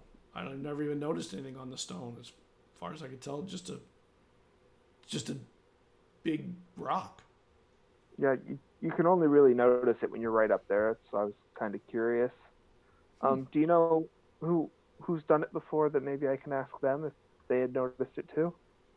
I think last year it was Tara. All right. I'm sure there's a lot more that we have to get done for the festival. Oh, yes. Let me know if you need any help. Oh, well, I'm sure Apania will have lots for you to do. This was the last fun part of the festival for us. Yes, I'm sure it was terrific for you. I'm just going to get changed. It's quite cold out here. Yeah, we could tell. And for the rest of the day, you hear those kinds of jokes all day, just nonstop. Lovely. Oh, I love it. We're gonna go over to Chiral, and you get out to Little Splasher, and you see Rotha's out there, and she's sitting upright, and her hands are on her knees, and she seems to be in a position she often sits in when she's in a trance. I will go and sit by her with her food in my lap after tying my horse up near hers, and I'll just wait patiently for her to come out of it. And you hear her breathe in the smell, and actually her eyes aren't closed, they're open, but they're white. Mm-hmm. And they unwhiten, they clear up, and her eyes are there. Where did you go, sister? I found Mother. No, wait. I found where she stood when she left us. I didn't find her. I found where she was. Where was she? That smells so good. I'm glad. Here, eat. Let's talk while you're eating. I'm glad my handmaiden didn't take it. I told her you would try and leave it. To make sure you brought it. I would be starving. That's why she was so adamant.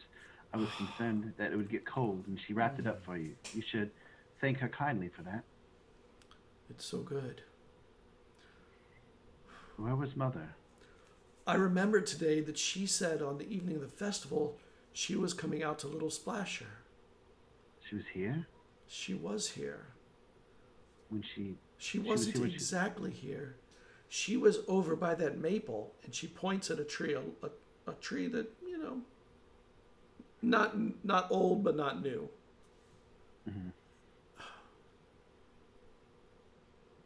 Go over by the maple. Now, one thing about that tree, it's uncomfortably near the wood line. It's not in the wood line, but it is near it. All right. I will grab my staff from the horse, and I'll walk over there with it. That way, if something comes out, I can whack it with it.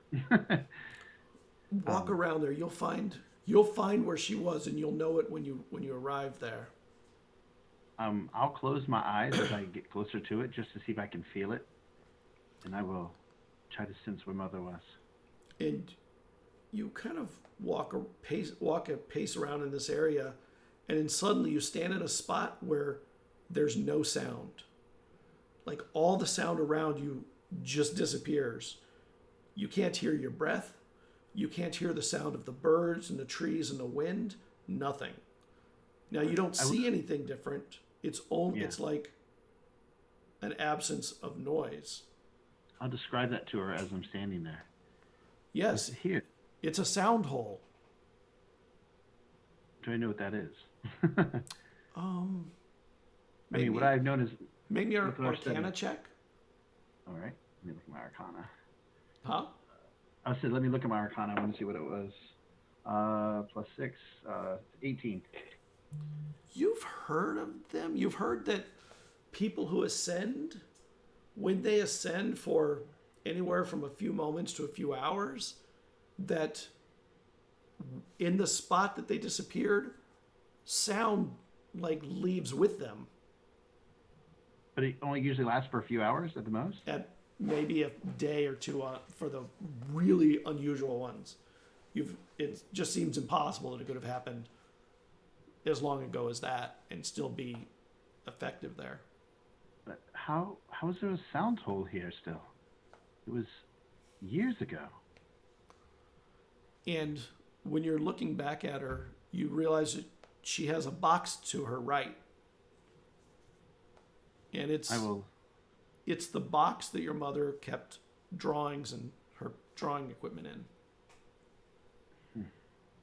I will go back over and sit. I see you have Mother's kit, art kit. I do. It's the box was found here on the night of her ascent. And this was the last one she finished drawing. No. And she pulls it out, and it's a picture of a man that you vaguely remember from when you were a kid, on the day that you saw the horse, as a matter of fact. And this one, instead of being a drawing, is painted. Like she was doing the drawing that day, and she finished it by painting it later. Do you know who it is? I have no idea. Do you know who I it remember is? Mother drew something like this when I was a child. Do you remember that day that I found those stones? And actually, I would say I would still keep that symbol with me in case I ever see it. Yeah. The day that I drew this, and I pull it out of my bag. Do you remember? Well, it might actually be in the box, the art box. Oh yeah, it could be. The day that I drew this, and I point to it in the box, and the day I met that wild horse. I vaguely recollect you telling me about it. That was the day she started drawing this man. And she told me then that she didn't know who it is, that maybe it'd be somebody that she'd meet one day or somebody that I would meet one day. There's another drawing in here, and she takes it out, and it's right under it. And it's not painted, it's just a drawing. Mm-hmm. And you realize it's the scene right in front of you with the maple tree and all the other trees, but everything's much younger. Mm-hmm. So you realize that it was here. She said, I found this spot, and I realized I had never walked here and explored what that could have meant. Because Mother was always having premonitions and, doing art or what have you that told stories of things to come. And I started to wonder about that one. That's interesting. How do we find out who this man is? He has to be important. He must be a key to something. Maybe. And I'll look at it again. Is there anything on the picture, like symbols or something that might tell me where he's from or what he might be a part of? Well, there's two things that would tell you something. One of them is now that you're older and it's been painted, you know that it's a half-elf. Mm-hmm. And there's a symbol of Acor on a lapel. It's a priest. Possibly, right? I mean, I it's got the symbol, suppose. right? Yeah, but sometimes people wear those symbols, Oh, okay. out of respect. But it's generally priests that do. Priests always do. Yeah.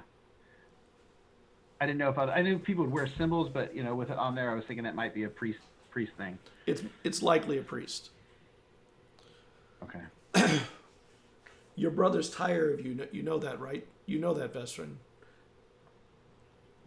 Which brother? You know which two. Eldrin is he is he's smart as he is, and as talented in the sword and everything else.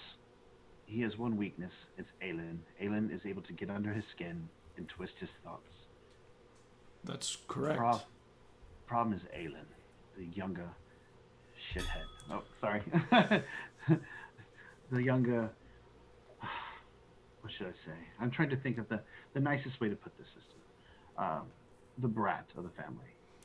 Eldrin sent a letter to Father, and I worry about this letter. He wants to send you off on the Brothers in Arms, which is a ship that's in port right now, to patrol for raiders until you don't return, or until Father does. Island and he are plotting to rid themselves of you, and I think it will happen by winter's end. I don't understand. I've done everything that they've asked. I've stayed my course that they've demanded, and yet they still wish to get rid of me. Well, like you said, you're one of the only ones that I can talk to, Ratha. I've sent word to an acolyte in Phelan. Your brothers wouldn't catch word in time, not even Aelin. We're not done with this, pointing at the scene in front of him, but I can't leave, and I fear there's more to this, and it can't be accomplished here figuring out what happened to Mother. Besides, I have work that they need me for. You, on the other hand, and she hugs you, your sister and I are going to miss you. And you can feel her like choking up and crying. Is there anything we could do? Maybe I could go. Yes, you need to go. We need to get you out of here. I fear if you set foot on that ship, that we'll never see you again. I'll come And back. if they put you on the ship, you leave on their terms. But if you leave on your own accord, set off high-brimmed, you can make your own destiny. Stay ahead of them. They can't actually call you back. They don't have the power to do that. But they do have the power to send you off to do the bidding of the house on a ship if you're there. But I think they would actually just be happy at your riddance. I think. But what about you? If I leave, you and Mother are more alike than I care to admit. And she was always seeing premonitions. You are getting your meditations. You're starting to go down a similar route. What if you disappear next? And I'm not here. I've sent word to this acolyte in a letter. I told him that my brother may be coming to see him, and I've given them a signet and a seal so that we can correspond. There's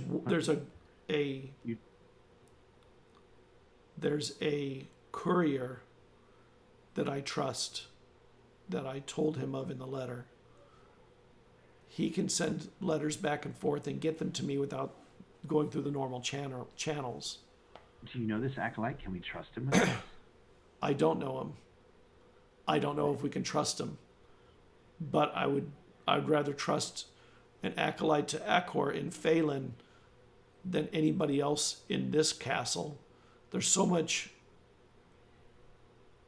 salt in the air here. So much salt in the air, especially when Father's not here.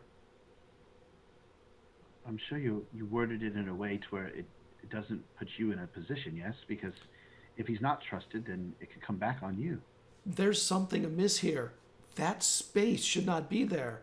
And it still has magic. We have to find out what happened. I don't believe these are ascensions. I don't want you becoming what I am to this family. I won't. I'm too important. I'm the only one who understands the numbers. The coins go through my fingers, and those two are idiots with coin. Yeah, but all you gotta do is give them a reason. Aelin doesn't care how dumb he is with coin. He wants to be involved. You don't think he's going to try to remove everybody that's in his way? You are somebody that's in his way. I'm an easy mark because I've made a mistake and he got me caught. I'm old enough that he can't touch me, and if I have to leave, I'll leave. But I don't want to unless I have to, because someone has to keep a check on things here too, in case something does happen and they do come after you or something along those lines. Yeah. But to me, I mean, the ascensions don't only happen here. Who are all these people that keep ascending? The festival's coming up. You haven't been to Phelan since you were a child. Travel, prove your brothers wrong, and maybe learn things unlearnable in a place like this. I'm fine with leaving, and I'm glad to leave. It gives me a reason, a mission, a goal, something to accomplish. If we can find out what happened to Mother, I'd gladly leave right now. We can. But I just worry about you and Ilyana, my sister, my twin, like she is a little naive. Ilyana is smart enough that her brothers don't see her as any sort of a threat or a risk. So she's left alone. She's not going to do anything or say anything because she doesn't know anything or have any aspirations. You're the only one that they see as a risk or a danger. Me to a lesser degree. Yes. We should get back we should get back home, and you should get your things together. Do I tell them or do I just leave? I don't think you should tell them. They might try to stop me if I do. They most assuredly would not allow it. Is there any way, since you were in charge of the coin, is there any way for me to get something to help me with this journey? Maybe to open up some doors if need be, find a place Yes, to of sleep course. until I can earn some coin on my own. Of course. This is so sudden. I don't have time to really prepare myself. I can't give you much today, but I will make sure that I get some coin delivered to you in Phelan. That'll work.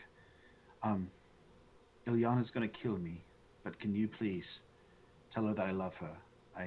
I'll head home now and prepare. I don't want her to know. She might say something before I leave.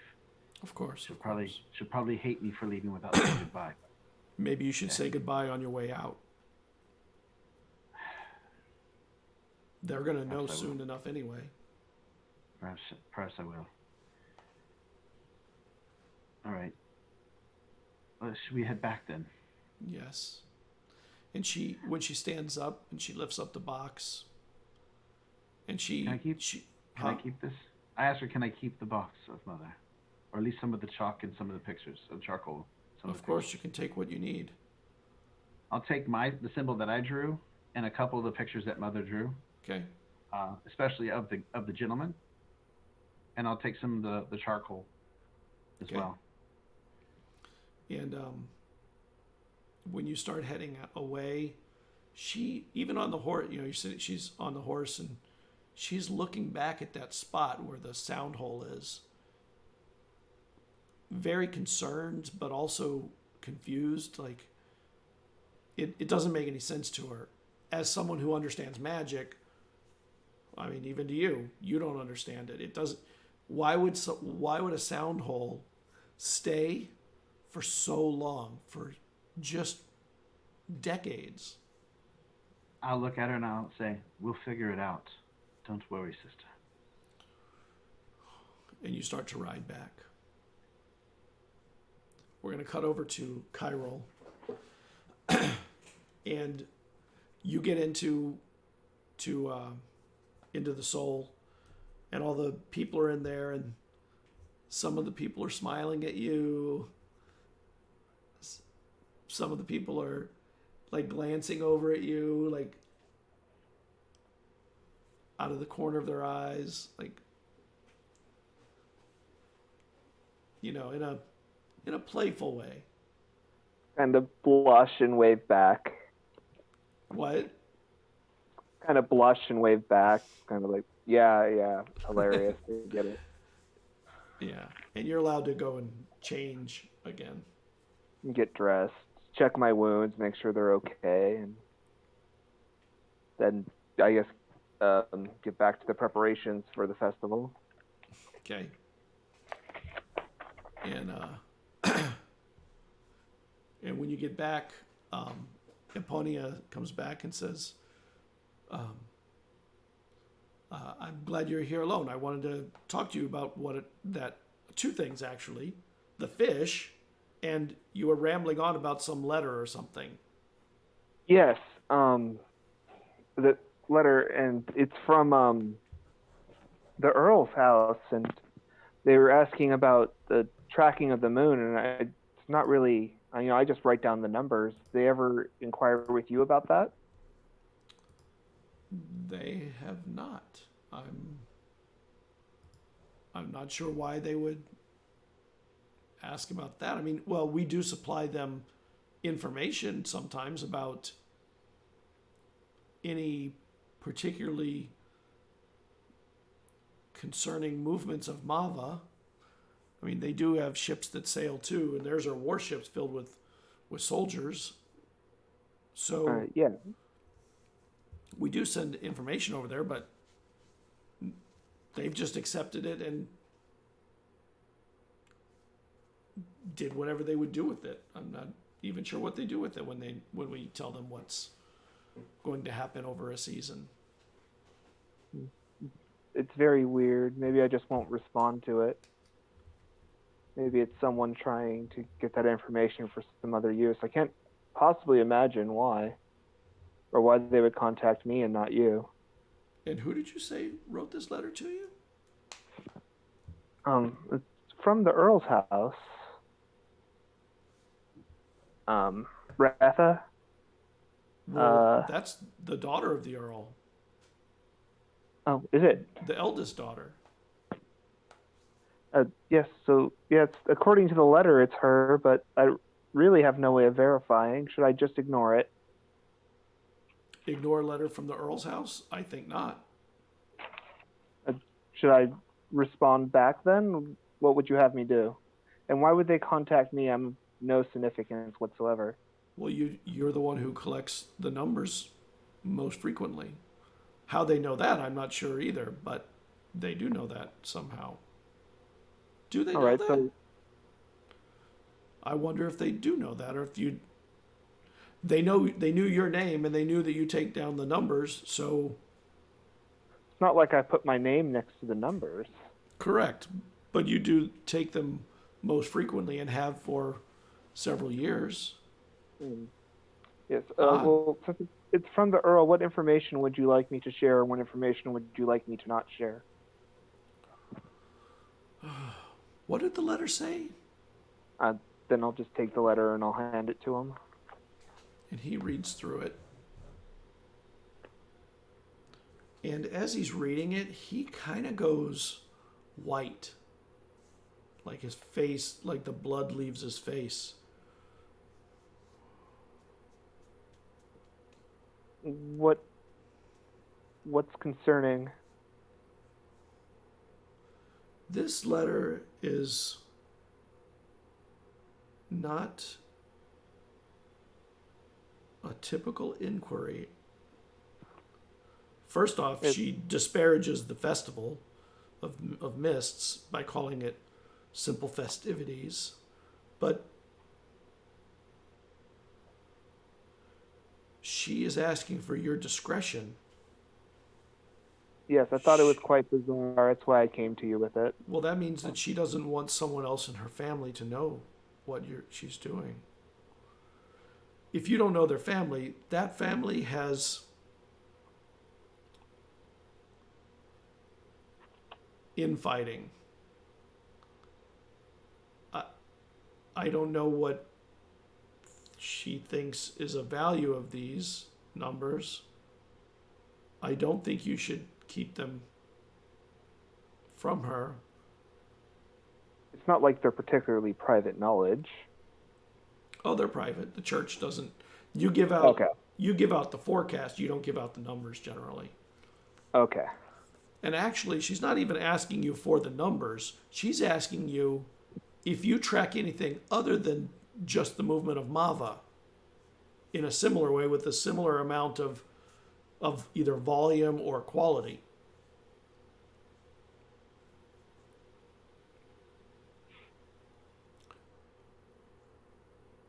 Somehow she knows that we not only track Mava, but we track it precisely, and it gives us foresight. I fear she may be looking into things that she should not be, the things that are of the gods. The festival is not for people. It's not for us to track. What are you getting at? Why would she be asking about, do we track the people who ascend from after, during the festivals? And of course we do. I mean, we have to tell families of what, to console them when their family member disappears. So of course we have that, and that you have that, that you track. Yeah. You keep a record of it, because what happens after someone disappears, someone ascends, is the people of each town will make collections to give to the widow left behind, if there's a family member, to kind of give them a chance to get back on their feet, and as a tribute from the gods through the worshipers. So there's definitely a tracking. You don't know how detailed it is, but you do it because you've had to help do the collections. Yeah. But you've never seen the soul ever give that information out to anybody that wasn't a member.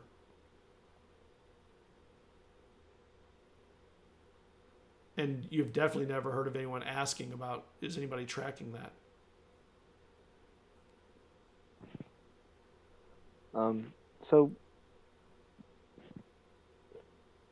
Do we keep the records of that, or do we just hold on to them for the season? Once we're able to do the collections, move on? Of course we keep the records. Should I acquire them for her? No, of course not. Those are to be kept within the sanctity of the soul. But perhaps she can find some kind of reason as to who's picked, and it can be preempted. That is not for us to determine. We don't get to pick the mind of Akhor or Mava or any of the gods. That is their decision to ascend someone. We're blessed on an island that doesn't. These ascensions don't happen all over the world. They happen only here, which you didn't know, by the way. Good to know. Yes, but if we can get ahead of it, we can help these families before it happens. You wish. I'm going to leave you to pray on this, because you're asking to read the mind of Akhor and all of the gods. You couldn't even understand or fathom the qualities of thoughts that go through them. I'm just asking to help her understand the reasoning. There's no reasoning for us to understand. The gods make it tradition. We follow the traditions. And he throws the letter down. You need to pray and think about what you just said. And he storms out of the room and slams the door hard. I'll just be angrily and snap my fishing pole in the frustration. it bends really far and then They snaps. just like immediately regret it. Yep. That was a good fishing pole. And was my only one. Regrets. To fix it. You've not seen him that angry before. You've had discussions that pushed him a little bit, but that was a level of anger you hadn't seen. And part of it was just bucking in a big way the tradition. And the soul is very traditional.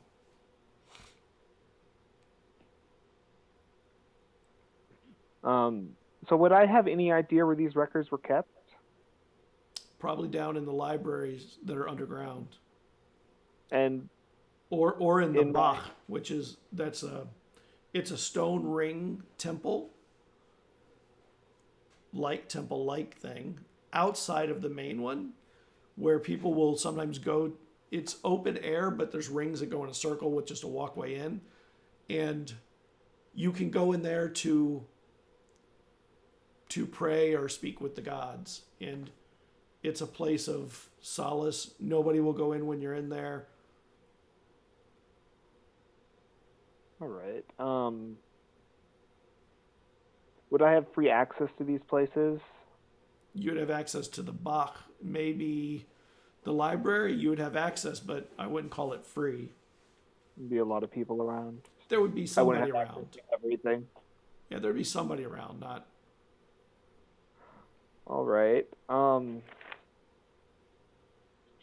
And from this point for the rest of the day, I'm probably pretty busy helping set things up for the festival and whatnot. Yes. And now outside in the festival, what they're starting to do is they're taking these ribbons that are, a few inches wide, but really long, and they're making like a big top of these beautiful ribbons that are made by all the craftsmen in the town. And they're doing it from that ring that you had set all the way down, and it's huge. It covers the entire town center. And once they have that up, then you'll have to do it again one more time to get the second ring in, which helps make it more waterproof. But that's not till tomorrow. Okay. Well, I assume I probably should get back to work helping people set up other things for the festival. Yeah. While you're doing that, we're going to cut over to Chiral for a little bit. So the two of you get back to the castle, and you two get back to the castle. The stable master is there. He takes your horses, and he whispers to you, "No one came." Thank you. And you can see on a table, though, there's a little bit of the bread the bread pudding, I mean. Did you enjoy the food? Oh, so good. Millicent I think her hands came from the gods. I believe so too. She is a gift. And I will miss her terribly when I leave this place one day. He doesn't say anything, but he doesn't know how to take that quite. Of course, one day you'll have to, I guess you'll be part of the Navy, I would suspect, correct? Yes, perhaps. I mean, when I'm ready to go off and defend our country, yes, our kingdom. I'm actually going to go out tonight, or a little bit later. I got to go prepare some stuff. Could you have my horse ready for a little bit? I have to head into town and speak with some people. Night ride. I love night rides too. Yes, of course. Thank you. Yes, sir. I'll be back shortly. Okay. And then I will head inside. Okay. And I will start getting my stuff together. When you go inside and you have to go through the main hall to get there, you see Eldrin and Island are at the fire in the Great Hall. You can't see you just see them as silhouettes, but their forms, their shapes are very easy to see. Mm-hmm. And Island turns and says, "Welcome back. We were worried the crows had gotten you." No, I'm sure you were, brother. And Eldrin looks at you for a long time as you walk. And make me a perception check. Natural 17, and I have a +3, so dirty 20. There's a letter on the table near them that's open. It has a broken wax seal on it.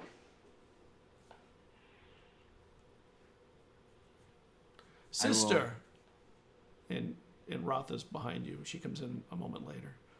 Island found this letter to your acolyte in Phelan. And they're both looking at her. Sister? Winter's arrived with the snows. The two of you should know this. So best to remain indoors until spring renewal, don't you think? We'll celebrate Miss Indoors this year with family. And Rotha looks at you, really concerned. And she says, of course. And then she heads up past the room. And I'll just follow before they can pull me into conversation. And as we get further away, I'll look back to make sure I don't see Island following us. You don't think he's following you? And I'll whisper, so that acolyte, you sure we can trust him? It looks like his letter has returned. They found one of the two letters. Now I know which courier will work. All right. There's risk, of course, but I needed to know who I could trust that could carry correspondence between us. How do I get out of here tonight now? I don't know. You should pack quick. Could you perhaps distract them when I go to leave? Of course. Maybe talk to them about the finances. It's a good idea. I will leave a small pouch of coin.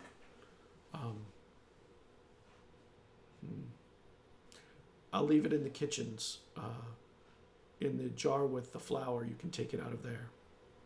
Will you have a letter as well for me I can collect at Phelan? Yes. Hurry. I have things to do too. All right. And then I will rush off and pack all my stuff. Extra couple set of clothes. I need my nice robes, my winter robes and my summer robes. Not a whole lot, but just a couple sets of clothes. And then I will quickly find my twin. Okay. And I will Brother, talk to her. How was your ride? Can we go in your room and speak privately, sister? Of course. And her handmaid opens the door for you and lets you in and closes it behind you. And she goes and sits in a corner. Sister, Rotha has informed me that our brothers, or at least two of our brothers, have plans for me. They plan to put me on the boats until I die. Why would they do that? You're their brother. You know how they feel about me. I didn't think they felt that badly. I thought they were just upset about you liking that girl. I brought shame to the family. Maybe they are worried that I'm going to bring more shame. I don't know. How is falling in love shame? When you fall in love with a rival house, it's shame, I guess. I don't know. I didn't plan to fall in love with the girl. Well, I'm going to miss you while you're out on the boats. I'm not going on the boats. What? You're going to... I'm leaving tonight. I'm heading off on my own. I don't and think she throws her arms around you. No, I can't believe you're going to leave. And she starts crying. I'm going to miss you. I don't think you should... Calm down. Isn't there something else you can do? And, she's a very emotional one. The emotional one. I hug her deeply, and I whisper, you must be quiet. Aelin could be listening. If he stops me, then I'm destined for the boats, and I will die. This is my chance to go off and learn more about Mother. This is my chance to go off and make some good in this world. At my own choices. She holds on to you, but she pulls away, holds your sleeves. I'm proud of you. I think what you're doing is so brave. Please write me though. Write me or something. Let me know that you're okay every now and then. I will. I'll write you. If you ever are worried, talk to Rotha. You two must look after one another. I fear that she overestimates the value to this family. She is valuable, we both know it, but I think she thinks our brothers won't try to retaliate against her. But I fear they will. I need you. I know you try to stay out of everything, which is wise, and I'm not asking you to get involved, but please take care of our big sister when you can. Be there for her like I have been. I beg you. And she nods yes. She's trying to wipe the tears away. You need to get going then. If you have to go, you have to go. Yes. Promise me you won't say anything, at least for a day or two, if they ask you. I won't. They won't even ask me. They assume that I know nothing. But just take care of yourself. I love you. I love you too. You take care. And the snows are coming. It's going to be so cold. Make sure you bring a heavy fur. Yeah, I will do that. And I will quickly take my leave before I feel like I need to stay. You know, like the heartbreaking leaving my twin. We've always been there for one another. So. Okay. And then I will head down to where my sister Rotha told me to get the gold and everything. Okay. And then I will grab that. I have my signet ring. I brought my family, everything that I would have, you know, being a part of this family. That way I can use that where I need to, hopefully to gain trust and allegiances from others on the road.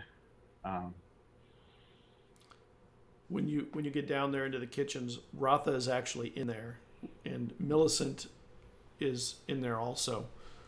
And she was about to put something in the flour, and she sees you come in. She comes up to you quickly. She goes, "Your brothers, they look for you. They'll be here soon enough. Time is of the essence. You're packed, I see. You have what you need. Here's your letter. Here's your coins. If you send correspondence, make sure it gets to Millicent. She'll make sure it gets to me and no one else." And she hands you a leather tube, like for keeping a scroll or a art in or something. She goes, "This may help. There's magic in there deep, hard to find and odd, but it's there. Things I don't understand. I think this is what Mother kept her drawings in, the ones that she didn't want people to see, including those." And she gives you the tube. All right. I will quickly, as I'm going out, put them in there, but I will turn to... Go. And you hear coming down the stairs, two sets of stairs. Is it Meredith? Millicent. Well, Millicent. I don't know why I keep wanting to say Meredith. Millicent, thank you for everything you've done for this family. And she starts walking you to the door and listening to you. You've been wonderful. The two of you are the best things that came from your father and mother.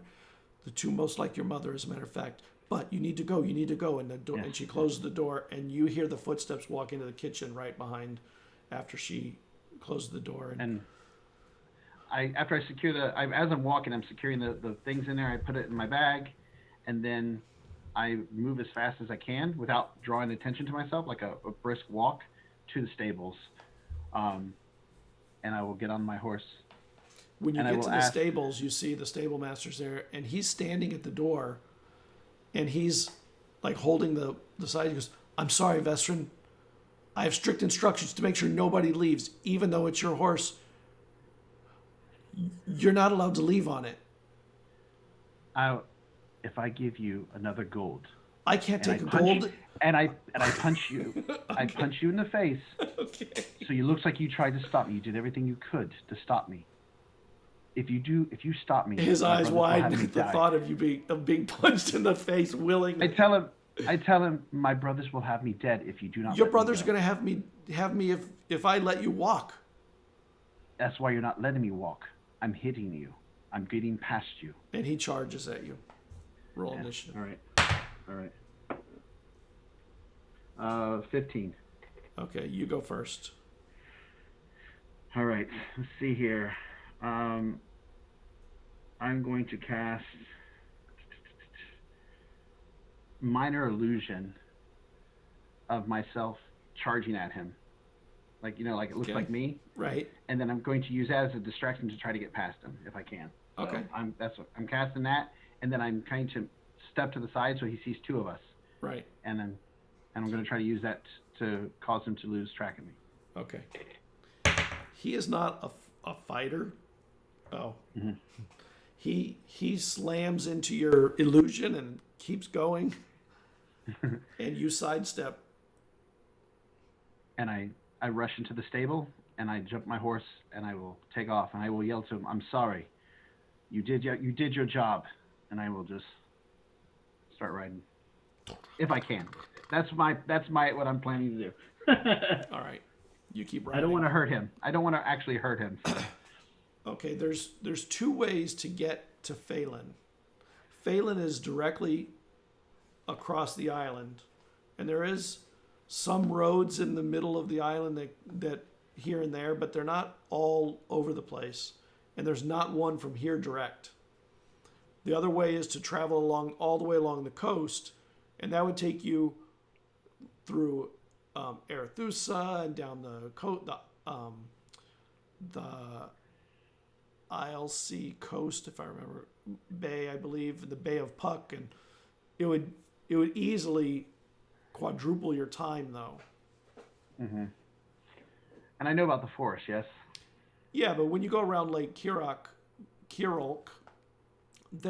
the part of the forest that you have to cross is called the Elixia Reach, and it's the thinnest part of the forest.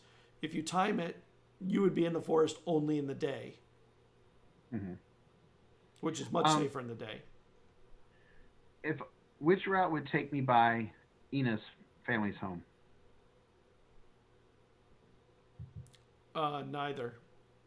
No? Okay.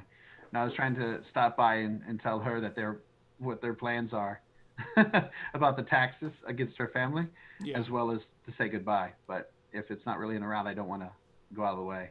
I'll go the faster route, even if it is more of a risk. Okay.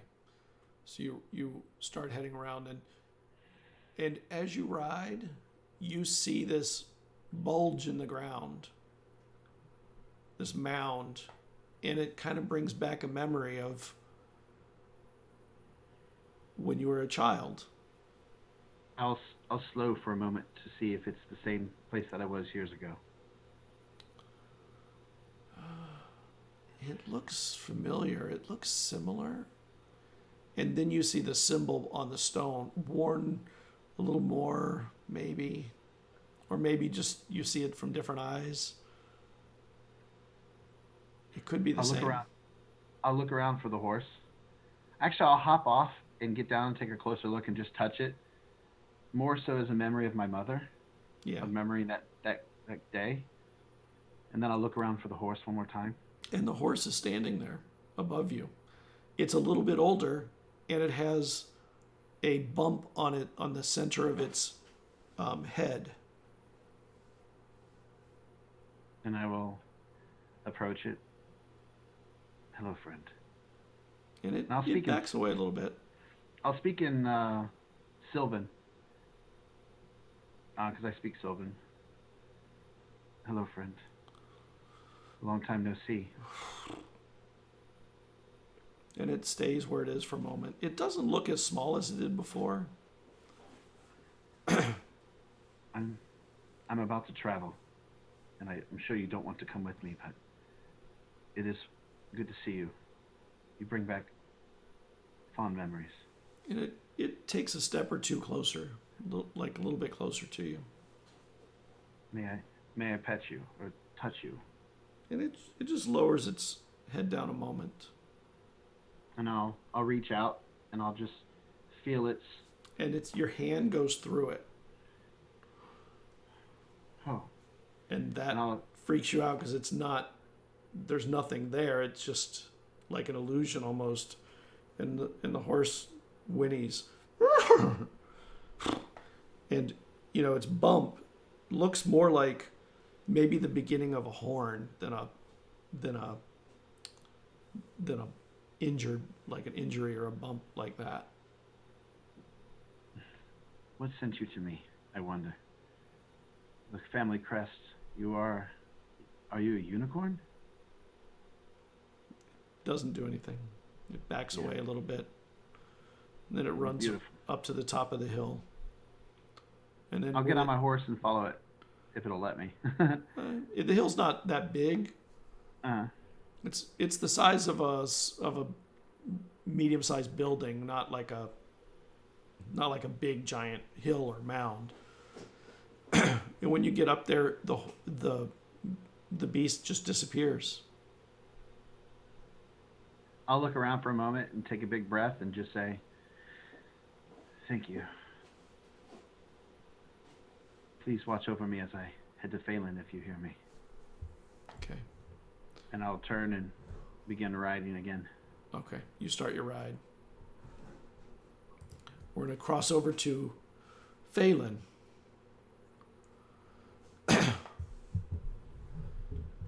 What are you doing now?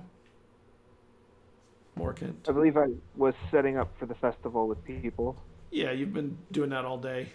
Doing festival stuff, clean up, set up. They start having you get the incense and the balms and the clerical accoutrements together and ready. This is like one of the few times when the clerics actually look more like clerics than just regular Joes, when they put on, beads and necklaces and leather straps and ribbons. Children make little ribbons that they, kind of like when you see people with the different charity ribbons. Like they do a lot of those, and they start decorating all the ribbons that are going to go up next. So the children are all involved doing stuff there. And as you're finishing up, you see on the kind of out of ways a kinku. And that's one of the town elders. You're not sure which one, you've never met him, but he's out there talking with Aponia. And the kinku, like they don't look straight on when they look at people. They look at an angle. And you think he's looking at you while Aponia is talking to him. Like Aponia, you see Aponia's back, and Aponia's talking to him, but you think that the kenku's looking more at you than at him. It's hard to tell though, because of the way they look at people. Am I able to see if their conversation, like, is it a friendly conversation? Does it seem intense? Like, what can I tell? It goes on for a few minutes. It doesn't seem like it's not intense, although the kinku is listening pretty intently, but after a while, Aponia just turns. And the kinku, you realize then he has a cane. And some of his feathers are a little bit older, white tipped and stuff. Not that you've never seen another kinku here. It's the only one you've ever seen here, but he looks old, which makes sense for a town elder, I suppose. And he starts walking away with his cane, and Aponia starts coming this way. Well, what? Have you had any thoughts? Have you done some prayers? I see you're helping with the festival, and I'm very happy about that.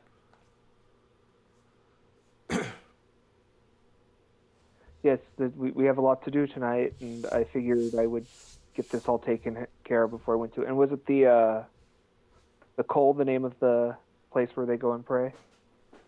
I don't know, the Bach? A Bach. B-O-C-H. Okay, so I was planning on making sure everyone had help here before I went to the Bach. Good idea. That's a good place to pray. You can really get your mind clear, and perhaps a core will speak. Perhaps. I have a pretty good breaking point here. Maybe I'll head over there now. Is there anything else you need from me before I go?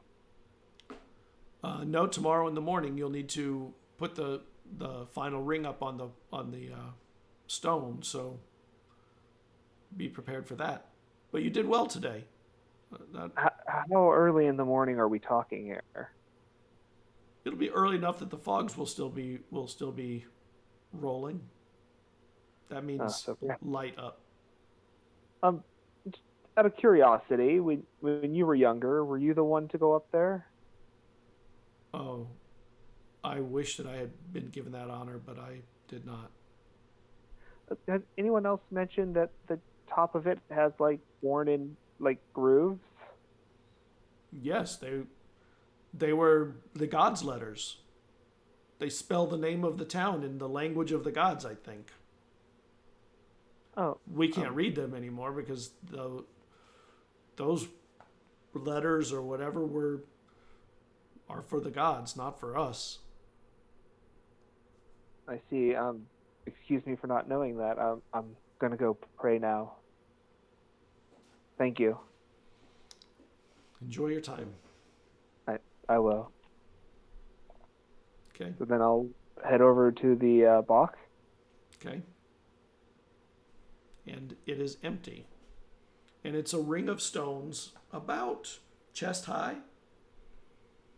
Goes in a circle, and right at one side of it there's a symbol. The symbol to a core is there on the side of the stone. And there's no door, it's just a place that is open for you to walk into it, and you can go into the center, and there is a bench in the middle, and there are plants that are growing in there.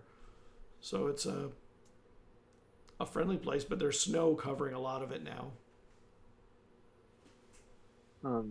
So I'll sit down in the center and start my prayer to Akor. And what is the custom for my prayer to Akor?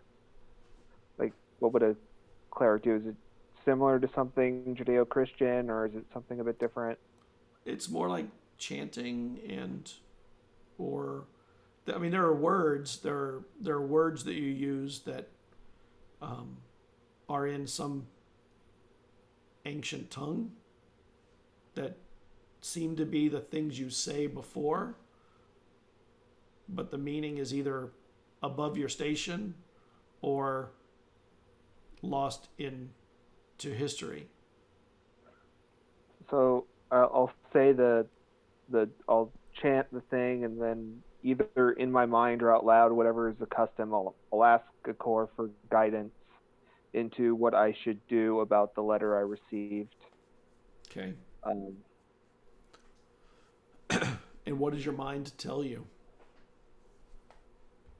Does my mind tell me? It's a complete blank. A part of me is telling me just to ignore it.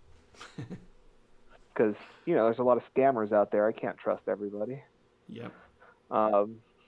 And other part of me, it wants me to look into it because of relationship with it and my mother. So, yeah. Part of me wants to look into it, but I don't know if I want to share the information. Okay. Those are definitely choices that your mind thinks through, and that must be Akor speaking to you about it. All right. And then I'll kind of finish up the prayer, and then I'll try and, after I leave the box, to go get to my fish and cook it. If I can sneak away from everybody. Yeah, you can get away for a little bit and cook Nice. a fish. Fish are delicious. Everybody on the island loves fish.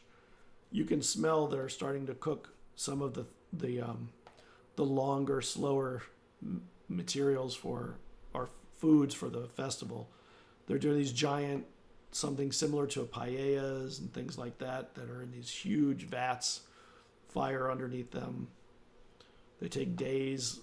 Some of them are more like a boil, where they have these huge pots and they're just putting just shellfish and clams and some vegetables that are hardy vegetables that can hold up to the weight. And they're starting to do a slow boil of this stuff. And it starts to smell amazing. But you enjoy your simple, delicate fish cooked to perfection.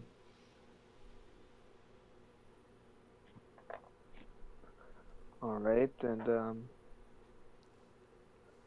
I guess after I eat my quiet little meal alone, I will head back to where people are in the soul and see if anyone needs any help. Moraine is there. That's one of the other acolytes. So, what happened with you and Aponia? He came out storming from your room today. You know how we get when it comes down to our opinions on tradition. Well, I know how you and him are. No one else gets in those heated moments like that. It's just another situation like that. We're much better now. I just talked with him a little bit ago. You know, your life will be easier if you just follow the rules the gods have given us. I don't know that I don't. I mean, what I question is the traditions that we do with them, not what the gods have asked us to do. That's why you get in arguments with him. That is why I get in arguments with him and others. Did you need any help, Moraine? No, I was just checking on you. I saw that you had left after speaking with Aponia out by where they were doing the setup of the festival, and I just wanted to see how you're doing. I just wanted to eat a little dinner alone. I figure I'd come back and check on everyone and see what else I can do before I have to get up early tomorrow to do the second part of that ring. I saw that Awak had his eye on you. Did he now? Yes. You were looking at him. It's hard for me to tell where he's looking all the time. Oh, his head was cocked at you. Is that a good thing? I don't know. From what I hear, he's a brilliant bird. He doesn't pay much attention to the soul normally. Any reason why the elders would be out here? Oh, yes. He thinks that the soul and all of what we do is foolish. He thinks we're fools. I'm not even sure how he's still on the town council. Probably from his age. How can he say that with all the people that we help? I don't know. That's just what I've heard. Aponia doesn't speak kindly of him, but he respects his mind. Lovely.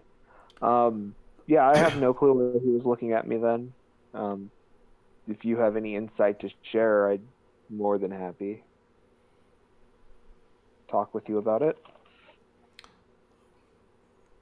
I follow the traditions. I don't have any questions about my faith. All right. Just out of curiosity, where do we keep the list of names of people who have ascended? In the library downstairs, there's an enclave with all of those. You can ask them down there. There's a sage that keeps track of which books are which, and he can help you. Well, perhaps I'll do a little light reading before I go to bed. Thank you, Moran. All right, I have to get back. I'm glad you're doing well. You're doing better. I appreciate it, sir. And he heads out. He heads back to doing the work. We're gonna hop out to real quick to the woods almost. So, Vesryn, after you get back on the horse, you start traveling. Continue on the road, and it takes you about a day to get from where you were to the edge of well, it's called the Elixian Reach, and it's a long stretch of woods, but it runs the opposite way. Where you have to cross is the short way, and you think it's, from what you've been told, if you go in the morning, you'll be out of it by dusk. Yes, I will. I mean, have I had a chance to rest at all, though? After I left, did I stop in the middle of the night to rest? I hope I would. Yeah. Elves only need like 4 hours of sleep anyway. Yeah, your horse does still needs sleep, needs rest. Yeah. So yeah, once we get there, will make haste through the forest. If I see any other travelers, because I do know that during this time other people travel to other places. Correct. As I'm traveling, I will, try to see if I can ride along others just for the safety of numbers. You haven't seen any up till now. Yeah. In fact, it's That's what I'm been saying. really quiet, and the snow is starting to blanket the ground now. So you're getting this, like, things are going quiet. The world is slowing down from all of the cold. Animals are starting to hibernate. Things like that. I'll lean down. All right, Moon. We have a long road ahead of us. Are you ready? I'll rub her hair. She's good. Her mane. And I'll say, let's go. And then I'll just start heading down the road. And well, there's no road. There's no road through the woods here. Yeah, it's on the edge of the woods, though, right? I'm trying to. Yep, close. I know well enough not to just go darting through the thing. I've heard the story. There's a road that goes to the woods, but it's never used, so it's been overgrown by the woods. I would say, Mother, if you are watching over me, please guide me. Give me guidance as I travel to Phelan. And I will, like I said, ride the horse. Do my best to stay from going too deep into it, Okay. And being careful. So you start your cross. You get, a few hours out, and you see off to the right a flickering in your eye. I will try not to pay too much of mind for it now. I know that there's things in these forests that will mess with me, so I'm a little bit nervous traveling through these forests. I've heard all kinds of stories growing up as a child, and so actually, I don't know. I would be kind of curious. I'm going to roll. Would I be curious to look at it, or would I be like, nah, the stories from my childhood? Your call. I'm going to roll that. No, I'm going to try to keep moving. Okay. There is a sense of curiosity in my eyes, but I'm like, no, don't look. Keep going. And as you go another hour, 2 hours, and up ahead of you, maybe off to the right a little bit, there's what looks like maybe a fire. I will like a campfire, not a forest fire. Yeah, I will slow down to make sure that I'm not making too much noise, but not trying to necessarily sneak up on them. Just more of like a casual, hey, I'm coming up, but not to draw too much attention. Well, as you're getting a little closer to it, you have to, as you're hiding, you're going behind trees and stuff, and make me a perception check. 15, 18. 18's been my number tonight. All right. There's something weird about the fire. It's hard to pin exactly on it what it is, but there's something disconcerting about it. Does it look magical? No, just looks like a fire. Okay. I'll move a little bit closer, but not too close. Just try to get a better view. And that's when you realize what it is. As you're moving closer, you don't seem to be getting any closer.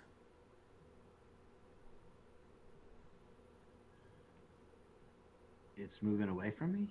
And it seems like it's just always at the same distance from you. Not like it's moving, it's just like it doesn't feel like it's moving. It just feels like you never are getting any closer to it as you move towards it. Is this taking me off the path a little bit of where I'm trying to go? Make me an intelligence check.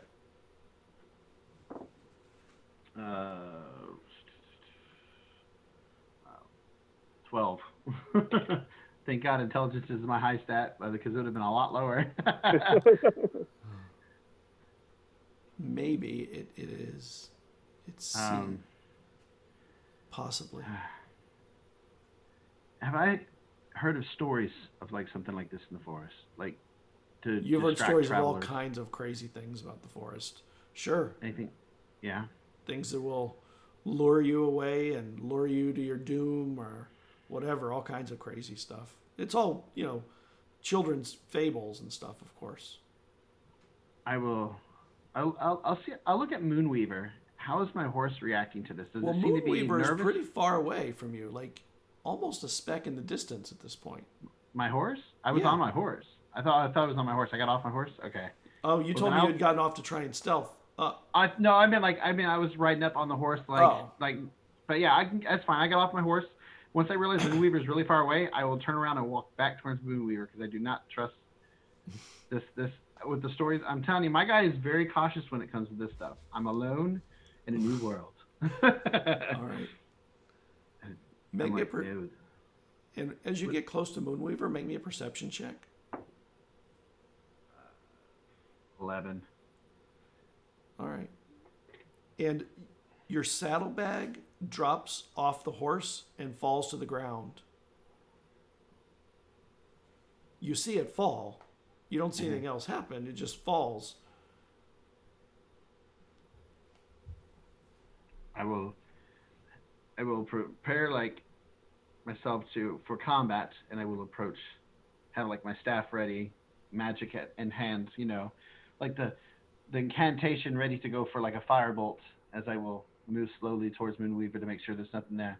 Listen, if there's somebody here, I don't wish any trouble. I just want to get to Phelan. I'm just hungry. What do you have here? And you see this guy kind of peek around your horse who's maybe 3.5 feet tall. Maybe 3.5. He's wearing a little hat, and he's very thin and lithe. And when he moves, it's weird. He's almost a little bit blurry when he moves. What do I have? Do I have anything that my cook provided before I left? Did she pack anything as well? Of course. Yeah, you have food. Well, I will. If you wish to have something to eat, I have some food. I'm willing to share. Let me see what it is. This is from one of the greatest cooks on this island, and I will open it, and whatever she got there, I'll be willing to share it with him. And the thing comes up to you cautiously, the person. I won't hurt you as long as you wish me no harm. I wish you no harm. Hurt me? You couldn't even catch me. I don't want to catch you. I'm just saying. I mean you no threat. What's that? And it points at your coin purse. It's my coin purse. Can I see what's in there? I will show him. Okay, I'm going to let you keep the food then. I'm going to take that, okay? And his hands go for it really quick. How about, I'll try to how about we share? I'll give you half of what I have here and half the food. You're a negotiator. I only wish to have money so when I get to where I'm going, I can take care of myself. I've left my family, and this is all I have left. And I'm willing to share what I have left with you. Okay, let's split the food and the coin. Yeah. How much coin did she give me? You said 50? Yeah. Yeah. I'll be fair in that. You're not trying to cheat me, are you? No, sir. I am not. I'm not a cheat. I merely wish to get to Phelan, and I merely wish to get there in peace. Well, you came through the correct toll road, at least, because I'm a fair dealer. All right. And he takes his coins and his food. I tell him. What's that? Which one? And he's pointing on your horse at the tube, the leather tube. It is all I have left of my mother. You made your mother into a tube? No, it was the last thing that she left me. And he darts over to it really quick. Please don't take it. I mean, you can look at it, but I beg you to not take it from me. And while he's looking at you, he reaches for it and he unbuttons it. What's this? And he pulls, and this huge crow feather comes out. And it must have been rolled up in there somehow for it to come out of that thing. I'm It's looking got at a it. little bit of white on the tips. What? I'm looking at it. I'm completely confused. Honestly, I have no idea. How did you? What? How did that get in there? And it starts peeking in the tube. My, And it starts twisting it back in. All right, you can continue on your way. You need to hurry up, though, or else you're not going to make it out by nightfall. And then your toll is not good anymore. Thank you for your kindness. May I have a name for you? Any name? No, you may not have my name. It doesn't even You have would to use be your that real against name. me, wouldn't you? You No, would use my name. I would not use your name. I said a name that you wish to give, not necessarily your chosen or your birth name. Just something that way I know who I can refer to you to others to say that you are a fair dealer and to not try to swindle you. You can call me Quillian. Quillian, it is a pleasure to meet you. You may call me Vez. Vez. I won't give him my full name either, since names seem to mean something to him. I won't give him my full name. You know, you're a fair dealer. I could offer you some other things, some bigger deals if you're willing. Perhaps another time when I come through here. I must get to Phelan. As you said, nightfall will be here soon. Do you have any memories you'd like to trade? Not at this time. My memories are all I have left of my family. Oh, really? All right, well, if you need to come through it next time, we'll trade in that, okay? Perhaps. I know better than to make a deal that I'm unprepared to, to actually go through with. But I will consider it. Perhaps we will have other ways to deal in the future as well. On your way. And he turns and runs, and he just becomes a blur. He's so fast. And as he's running, I say, I hope you enjoy the food. I promise you it'll be some of the best you've ever eaten. He's gone in a flash. Yeah.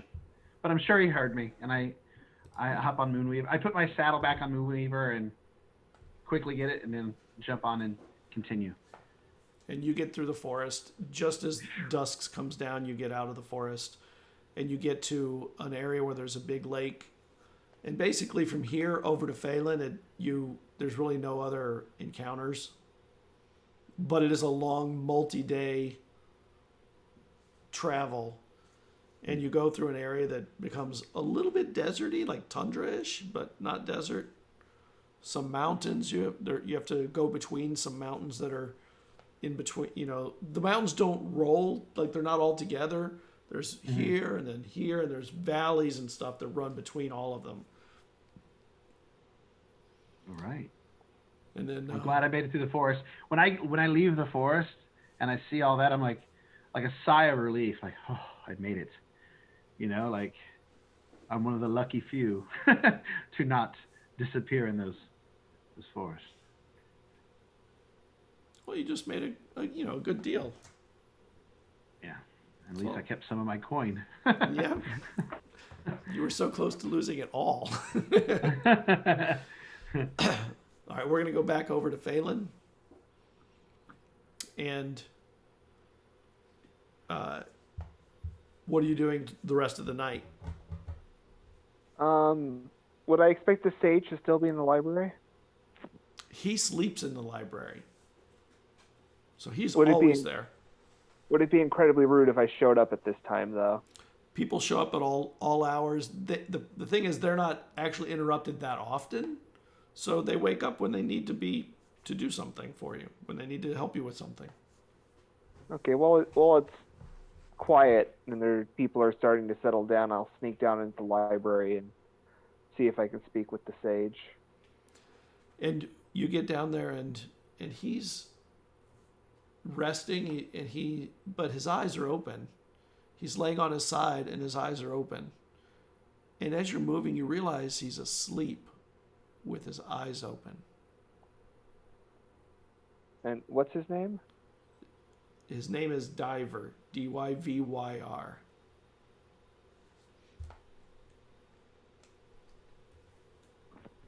Just very quietly. Diver, are you awake? And his eyes blink. Diver? Oh. And he sits up really quick. Oh, Oh, my boy. What can I do you for? I wasn't expecting anybody. I have to write a letter to a noble house, and I'm a little bit nervous. I was hoping to get some high quality paper if I could. Oh, yes, a noble house. I mean, there's Yeah, only it's- one noble house on the island, so I assume is it on the island? Yeah, it's Magrik? Magrik, Yes. House Magrik. Ooh. To all I of them, or know. just somebody?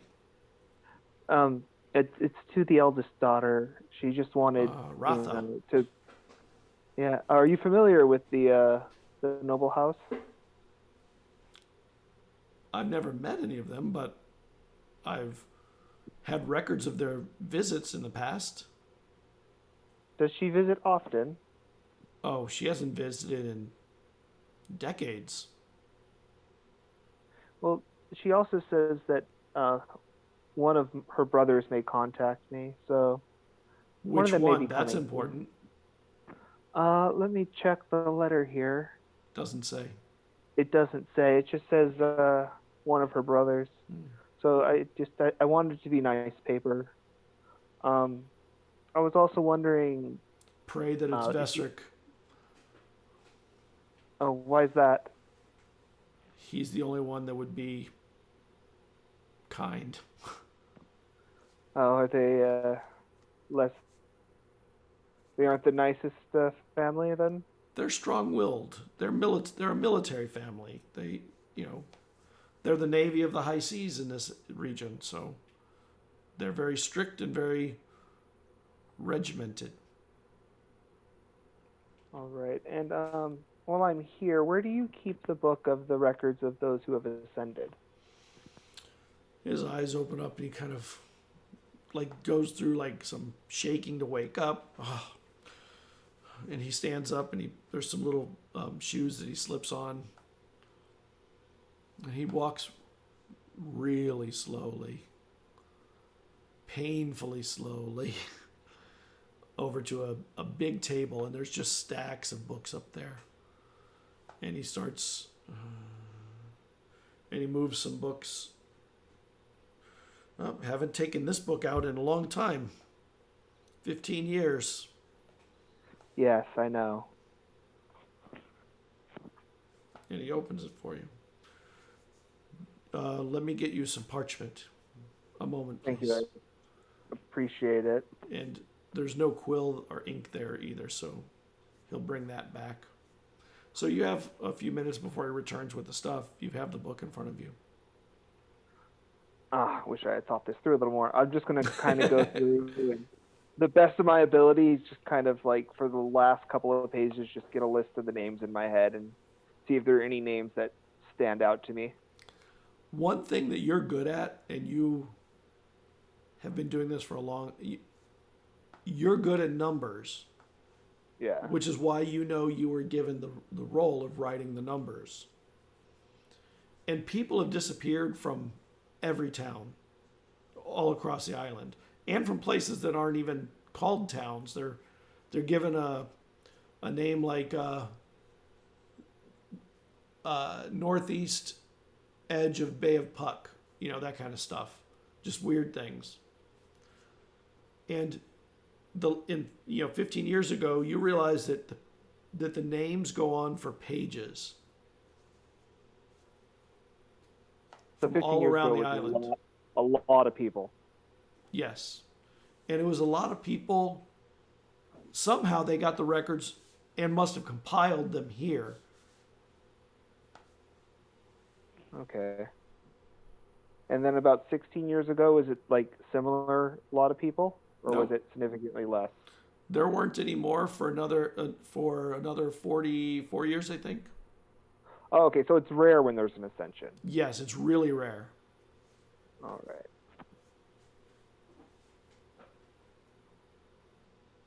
Okay, I'll just kind of look it over until he comes back with the paper. And he comes back. Oh, I see you're already looking. And he sets the paper down and the quill and the ink. Is there anything that in particular you need me to help you with this letter, or do you want me to just leave you to your? I think I can handle it. It's not really the most formal of letters I've ever received, so I'm not expecting them to want a formal response. But That sounds if I like haven't- Ratha. Does it? Yes, Ratha is non-traditional. You'd even say eccentrically anti-traditional, I would almost go as far as. Do you think that's why she would call out to me as opposed to someone higher in the faith? Oh, for sure. Interesting. So, thank you. Is it okay if I write this here? I won't disturb you too much, will I? Of course, of course. And he brings a lantern over. There are lanterns that they use that use whale oil. I mean, there's lanterns actually that line the town center, and they were putting them in earlier. That keep it lit through the night. And one of the jobs of the clerics is keeping the oil lanterns filled during festivals. That's one of the lower jobs on the totem pole, is keeping the lanterns filled. All right, so I'll write up a letter that doesn't give any specific information, but gives like general numbers. Okay. And saying, I'm not exactly sure what you're looking for. I'm able to find this many people from this part of the island and this many people from this part. It seemed like a pretty significant number. Wait your correspondence in return, and then I'll seal it with the stamp. Well, so you're gonna put the seal on it here? Well, I'd imagine I still have the wax and the seal with me, and there's there's a lit lantern, so I should be able to do it. Make me an intelligence check. Am I gonna burn my hand? No. Maybe. I got a 9. Okay. All right. So you take out the seal to do it. See where the sage is. Oh, the sage is back on his bed, just laying on the side. Okay. So you finish up, and you write your letter, you seal it. Yeah, and then I guess I'll head to bed for the evening. You can't seal it. Oh yeah, Why not? You can. You have the wax here. I forgot. You have the wax stick. I had a wax. It was with the letter, right? A wax stick and a seal. Yeah. I'd forgotten they don't use. It's not. You don't need a candle here because they don't really use candles as much as they use lanterns here. Yeah. Oil lamps. Okay. All right. So you finish up and you seal it, and you have your first letter. Okay. Your first correspondence to nobility. Yeah, I won't send that off in any way. I'll just have it ready because I'm still not sure I want to send it. I just want to see how hard it was for me to go look at the book. Well, and then you wouldn't even know how to get it to her yet because you haven't met this courier or whatever that it says to give it to. All right. So I will head to bed with my letter finished. And he sits up. Oh, you finished what you're doing? Yeah. Yes. Let me turn the lamp off and snuff the lamp or turn the wick down, however it's done. Yeah, one moment. And he comes over and he checks the book and he closes the book and he puts it in the same spot. And he gets the parchment that's left and the quill and goes and puts that away. And over by the door, he goes over to a little book and he opens it up and he starts writing your name in it.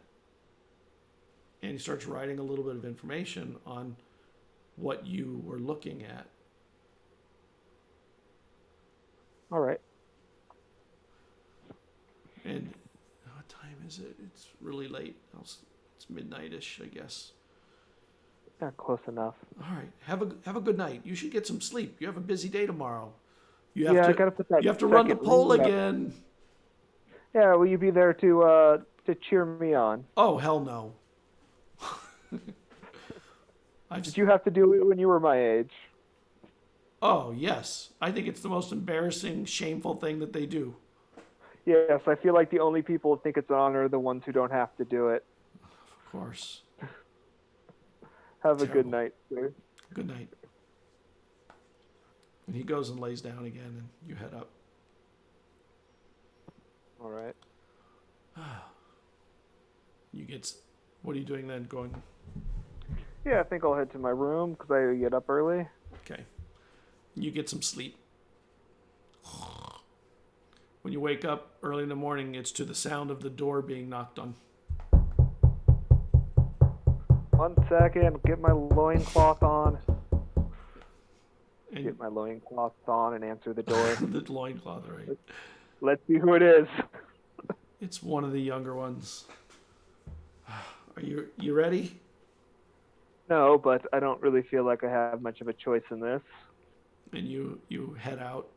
And it's early enough in the morning that there's considerably fewer people gawking and doing things like watching you.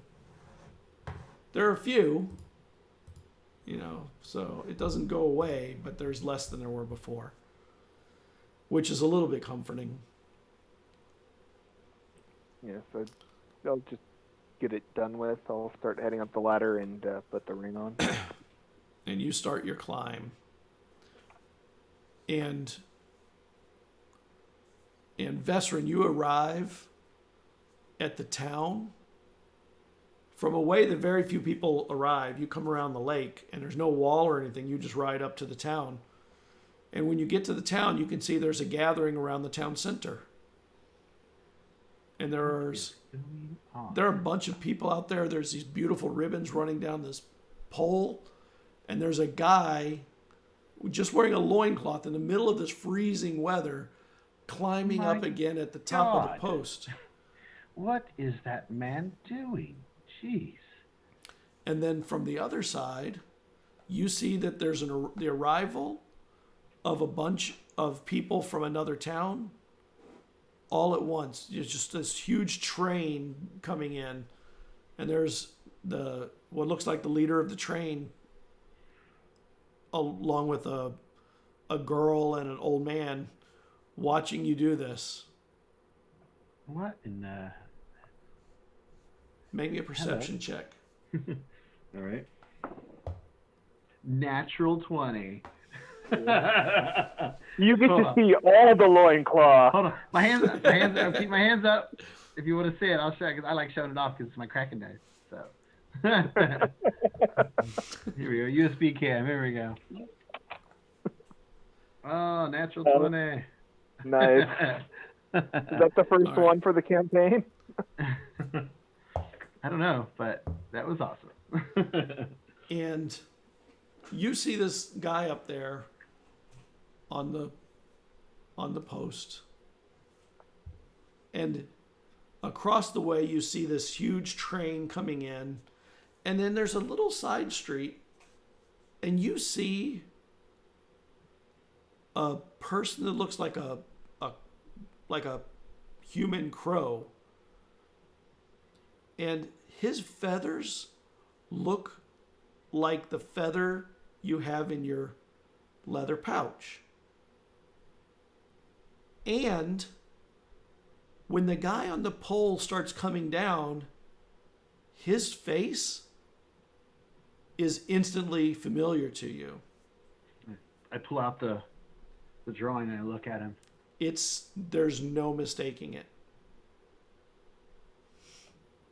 Mother, what did you know?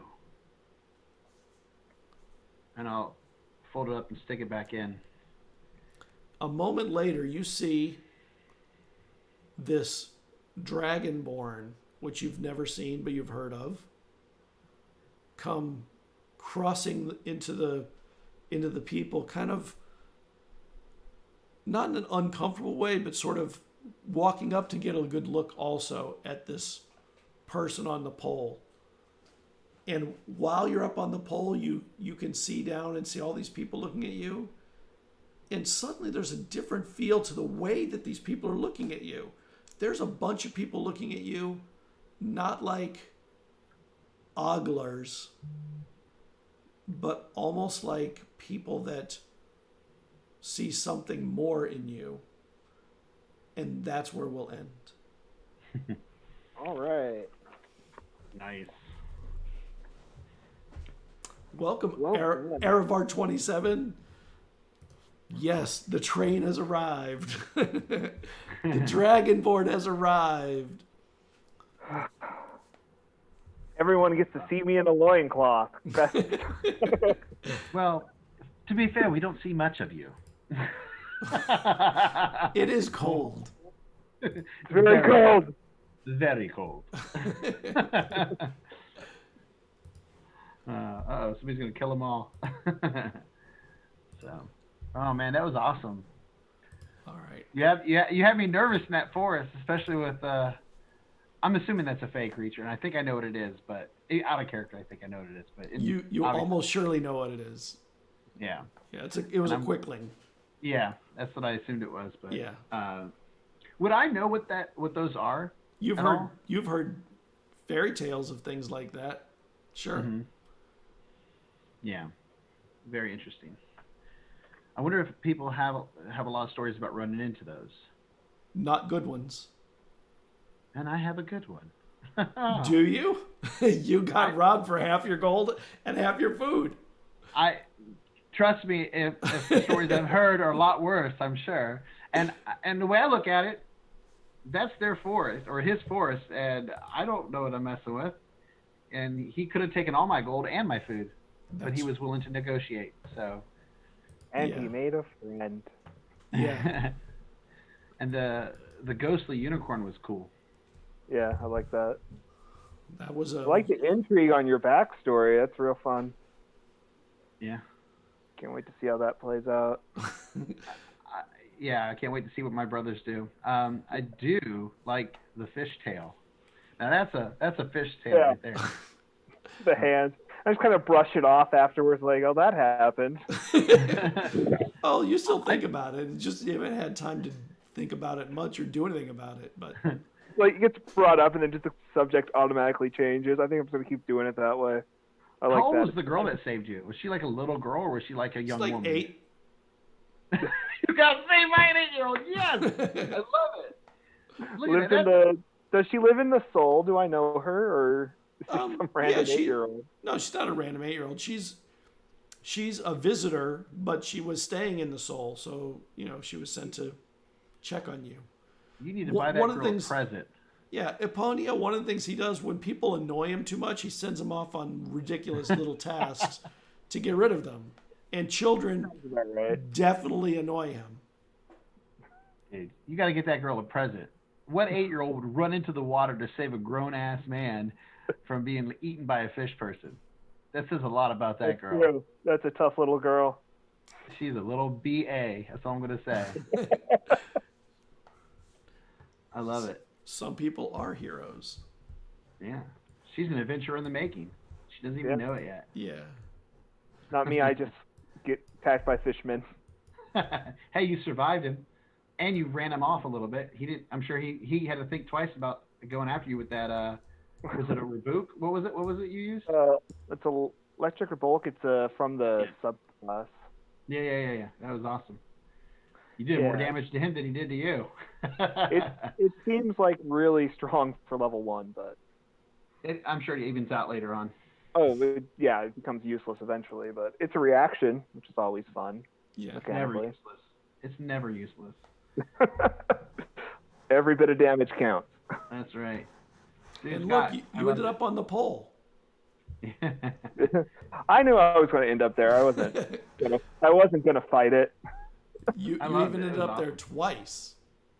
Yeah. All right, I'm gonna head over to Discord if anybody wants to head over to chat about it and stuff. Thank you everybody for coming. We had a blast tonight. We hope to see you tomorrow night when we launch. We have the actual launch of the actual campaign. No more pre-campaign. And Mysts of Elixia tomorrow at 8:30 p.m. Eastern time. So if you're out west or London or something, times will be different. We'll see you tomorrow. Have a good night. Have a good night, guys.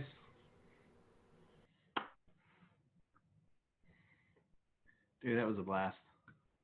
That was fun. I don't know what I got to deal with. Do I deal with Morcant first? Do I deal with the bird feather I have? Like, what do I deal with first here? Probably Morcant. I know.